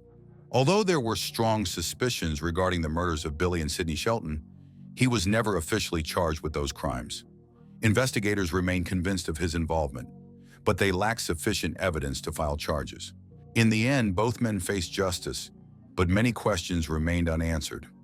Detectives could not figure out why Sean had killed his victims. If Kathy had truly woken up while he was in her bedroom, he could have easily escaped since it was completely dark, and she wouldn't have been able to identify him. It was clear that a simple burglary had turned into a brutal murder. Detectives struggled to understand the motive behind Billy and Sidney Shelton's deaths. They speculated that Sean might have had some interaction with them at church. possibly leading to a conflict that sparked his resentment, similar to what occurred with Kathy. However, this was just guesswork.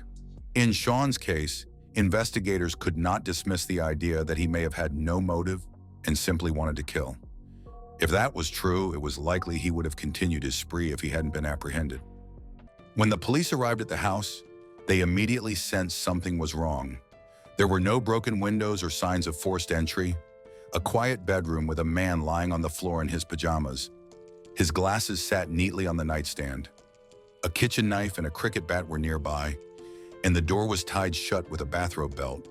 The oddest detail was that his girlfriend, Jane Andrews, was missing.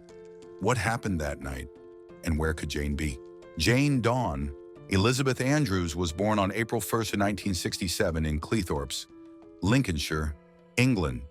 Due to financial difficulties, her family had to move to Grimsby, which was not their preferred choice. Her father, a joiner, had trouble finding steady work and often switched between temporary jobs, leaving the family without consistent support. Jane's mother managed the household by first working in social care and later as a teaching assistant. Although her job provided a stable income, it was not sufficient to meet their needs. Eventually, the family was forced to move into a much smaller home that lacked a bathroom, having only an outdoor toilet. Their situation was extremely challenging. They frequently searched the house for spare coins to buy a loaf of bread. Despite their struggles, they kept their difficulties to themselves, and their relatives were unaware of how tough their circumstances truly were. Jane was a bright and curious child. Her teachers recognized her potential. However, during her teenage years, she faced mental health challenges, including depression, anxiety, and panic attacks. As a result, her grades fell, and she started skipping school. When her mother discovered this, Jane felt ashamed. She didn't intend to rebel, but simply couldn't handle her situation. She began to feel hopeless and as though her life lacked purpose. Eventually, in a moment of profound despair, Jane tried to take her own life by ingesting a large number of pills. Although she survived, her mental health continued to worsen. As Jane got older, she found herself turning to brief relationships for comfort. At 17, she became pregnant, but realized that the father wasn't committed, and she felt unprepared to raise a child on her own. So, she made the tough decision to terminate the pregnancy. Initially, it seemed like the right choice, but it left her with lingering feelings of regret. To move forward, she enrolled in a fashion design program in high school. After graduating, she started working as a designer for children's clothing at a British retail chain. Although the job wasn't glamorous, it was a step in the right direction. However, she still lived with her parents in Grimsby, and she was unhappy there. Jane yearned for a better life. She spent hours perusing fashion magazines, envisioning herself in those stunning outfits adorned with designer jewelry. She wasn't just dreaming of success. She was truly desperate for a change and a way to escape. In 1988, 21-year-old Jane saw a job advertisement in a magazine. A busy mother needed a dresser to assist her with wardrobe and styling. Assuming the mother was wealthy, Jane applied, unaware that this would lead her to encounter royalty. 6 months later, Jane was invited for an interview and found herself meeting Sarah, the Duchess of York and wife of Prince Andrew. They connected well, and within a week, Jane received a life-changing letter confirming she got the job. Jane's journey took her from Grimsby to Buckingham Palace, entering a new world. Her starting salary was £17,000 British pound a year, modest for royal standards. But what truly mattered to Jane was the privilege of access. She traveled worldwide with Sarah, mingled with aristocrats, and rapidly began to transform herself. She took elocution lessons to soften her northern accent and adopted new clothes, mannerisms, and even a different identity. She had a goal. Instead of just working for the wealthy, she wanted to become wealthy herself. She dreamed of marrying into money to escape her previous life. In April 1989, she met Christopher Dunn Butler, a butler who seemed to embody her dreams. He was 20 years older than her, a senior director at IBM, wealthy, sophisticated, and powerful, the perfect man for Jane. However, he was already in a relationship. Undeterred, Jane and Christopher began a secret affair, but Jane wanted more than secrecy. She offered Christopher an ultimatum. He had to choose between her and his current partner. He chose her, and soon their relationship was public. Within a year, they were engaged, and they married in August. What started as a fairy tale quickly turned sour. There was no passion or chemistry. They felt more like friends than romantic partners. Jane became restless again. She began having affairs one after the other, leading to the collapse of her marriage in 1994. The divorce didn't upset her. She had already met someone new, Dimitri Horn, a Greek businessman and son of a shipping magnate. They were introduced by the Duchess of York at another elegant event. Jane and Dimitri quickly became inseparable, enjoying fine dining, traveling, and living the romantic life she had always dreamed of. However, problems soon arose. Jane's jealousy resurfaced, growing increasingly intense. If Dimitri glanced at another woman, she noticed. If he spoke to one, she reacted with controlling and possessive behavior. Dimitri eventually reached his breaking point and ended the relationship. In a fit of rage, Jane didn't just leave, she vandalized his apartment, slashed his clothes, and destroyed his belongings in a turbulent frenzy. When things calmed down, she resorted to taking pills again. But this time, the overdose wasn't fatal. She woke up feeling broken and alone. A year later, in 1997, Jane faced another setback. After 9 years of working with the Duchess of York, she was let go. The official reason was budget cuts. With Sarah now divorced from Prince Andrew, she could no longer afford the same staff. However, rumors suggested a different story. Sarah had reportedly started dating an Italian businessman and was concerned that Jane might catch his interest. Although there was no concrete evidence, the fear of betrayal lingered. Jane felt deeply hurt. She had dedicated herself to her role and rebuilt her identity, only to be dismissed. One thing was clear. Though she was determined not to return to Grimsby, she would remain in London. She started a new job managing the public image of a hotel in London, but just 2 months later, she was let go due to her lack of experience, which was apparent to everyone. Soon after, she found another opportunity at a high-end jewelry store in the city center. Jane took the job, not for the paycheck, but for the wealthy and influential clients she would meet. She was eager to network again. In 1998, a friend set her up on a blind date with a man named Thomas Ashley Cressman. Jane was 31 and Thomas was 37. From their first meeting, Jane was enchanted by him. He was tall, attractive, and successful, everything she had ever hoped for. Thomas came from an American family that had moved to the UK. His father was a self-made multimillionaire who built a successful chain of car dealerships across Europe. Thomas enjoyed a life of privilege, attending private schools and studying at a university in the United States, which was a stark contrast to Jane's childhood, spent with outdoor toilets and searching for coins. Thomas loved cars, especially sports cars. He enjoyed working on engines, often spending hours building and modifying them. He was charming, enthusiastic, and attentive. During this time, he fell for Jane. While she was in Greece with friends, Thomas called her every day. When she came back, he welcomed her with a large bouquet of red roses. They quickly became inseparable. Within 3 months, Jane moved into Thomas's house, but old issues reappeared. Jane struggled with seeing Thomas interact with other women. She would hover, interrupt conversations, and pull him away. Even during innocent discussions, she needed to be the sole focus of his attention, and the possessiveness that had harmed her previous relationships returned. From the very start, Jane Andrews had one clear goal: to become Jane Cressman. She believed that Thomas was the perfect man for her, wealthy, handsome, romantic, and ideally suited to be her future husband. However, Thomas was in no hurry to commit, and Jane was quickly losing her patience. She started dropping hints in public, hoping that the pressure would encourage him to propose, but Thomas remained silent. Why was he hesitant? Was he having second thoughts? Or was there someone else Jane needed answers? So she decided to check his emails. There, she discovered her worst fear: messages exchanged with a woman he had met on a flight to the United States. She didn't know how serious their relationship was, but in Jane's mind, it could only mean one thing: he was cheating. That night, Jane confronted Thomas about the situation. He tried to reassure her that he had only met the woman once and the emails didn't mean anything.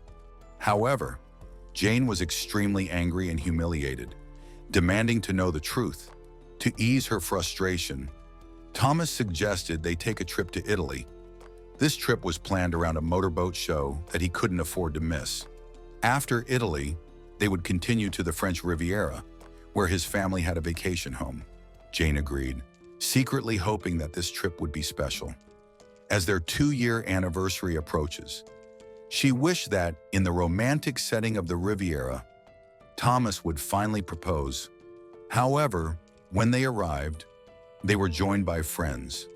They spent their days enjoying boating, attending shows, and having fun. But Jane was still waiting for the proposal she desired. After days without any sign of a ring, she finally asked Thomas directly about their future. His response was disheartening. He said there would be no engagement, not now or ever, and he was starting to have doubts about their relationship. Jane was shocked. The reality she had built in her mind collapsed in an instant. They were arguing loudly, frustrated. She called a friend to express her feelings in detail, speaking loudly so others could hear her. Even during the car ride to the airport with Thomas, his mother, and his nephew, she continued to vent on the phone. The atmosphere was tense, but Jane was indifferent to everyone else's discomfort. On Sunday, September 17, 2000, 2 days after their return to London, Thomas's mother tried to call him. There was no answer. She kept calling, but still no response. She assumed Thomas and Jane were out, perhaps having lunch, or just needed some time apart. However, when Thomas still hadn't called by the next day, his mother's worry transformed into fear. By Monday afternoon, she decided to contact his workplace. That's when she truly began to panic. Thomas hadn't shown up for work at all and hadn't sent any messages. This was completely out of character for him. His mother asked one of his co-workers to check on him since the office was just across the street from Thomas's home, and they had a spare key. The employee knocked and rang the bell, but no one answered. He opened the door and called out, receiving only silence. The downstairs area was empty.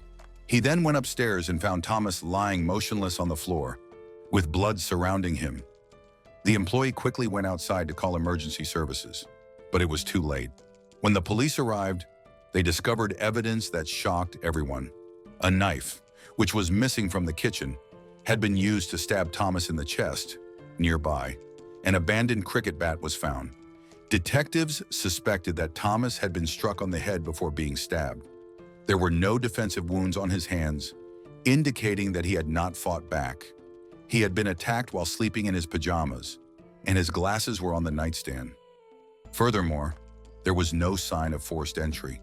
There were no broken windows or damaged locks. This indicated that the killer was already inside the house when the attack occurred. A pressing question occupied the minds of all investigators. Where was Jane Andrews? Her car was missing, and her phone was not in use. Was she a victim or the perpetrator? The police released a bulletin asking the public for any information regarding Jane's vehicle. Friends, including Sarah, tried to reach her, but there was no response. Then there was a breakthrough. Her car was seen on a highway west of London, and surveillance footage at a gas station confirmed that Jane had been driving alone. Meanwhile, evidence inside Thomas's home became increasingly incriminating. Handwritten notes were discovered, including one that stated, "Thomas is horrible to me, he treats me badly," and another that questioned, "What have I done?" Even more concerning was the finding of Jane's blood-stained clothes in the hallway, a bathrobe with the belt tied from the bedroom doorknob to the stair railing. If Thomas had survived the initial attack, he would have been trapped and unable to escape. Additionally, someone had taken a shower, as traces of Thomas's blood were found in the drain. This was not a crime of passion. It appeared to be premeditated. Jane Andrews was now missing, and investigators worried she might be trying to leave the country since her passport and credit cards were missing. Suddenly, her phone came to life with messages she was texting friends to ask about Thomas, feigning ignorance.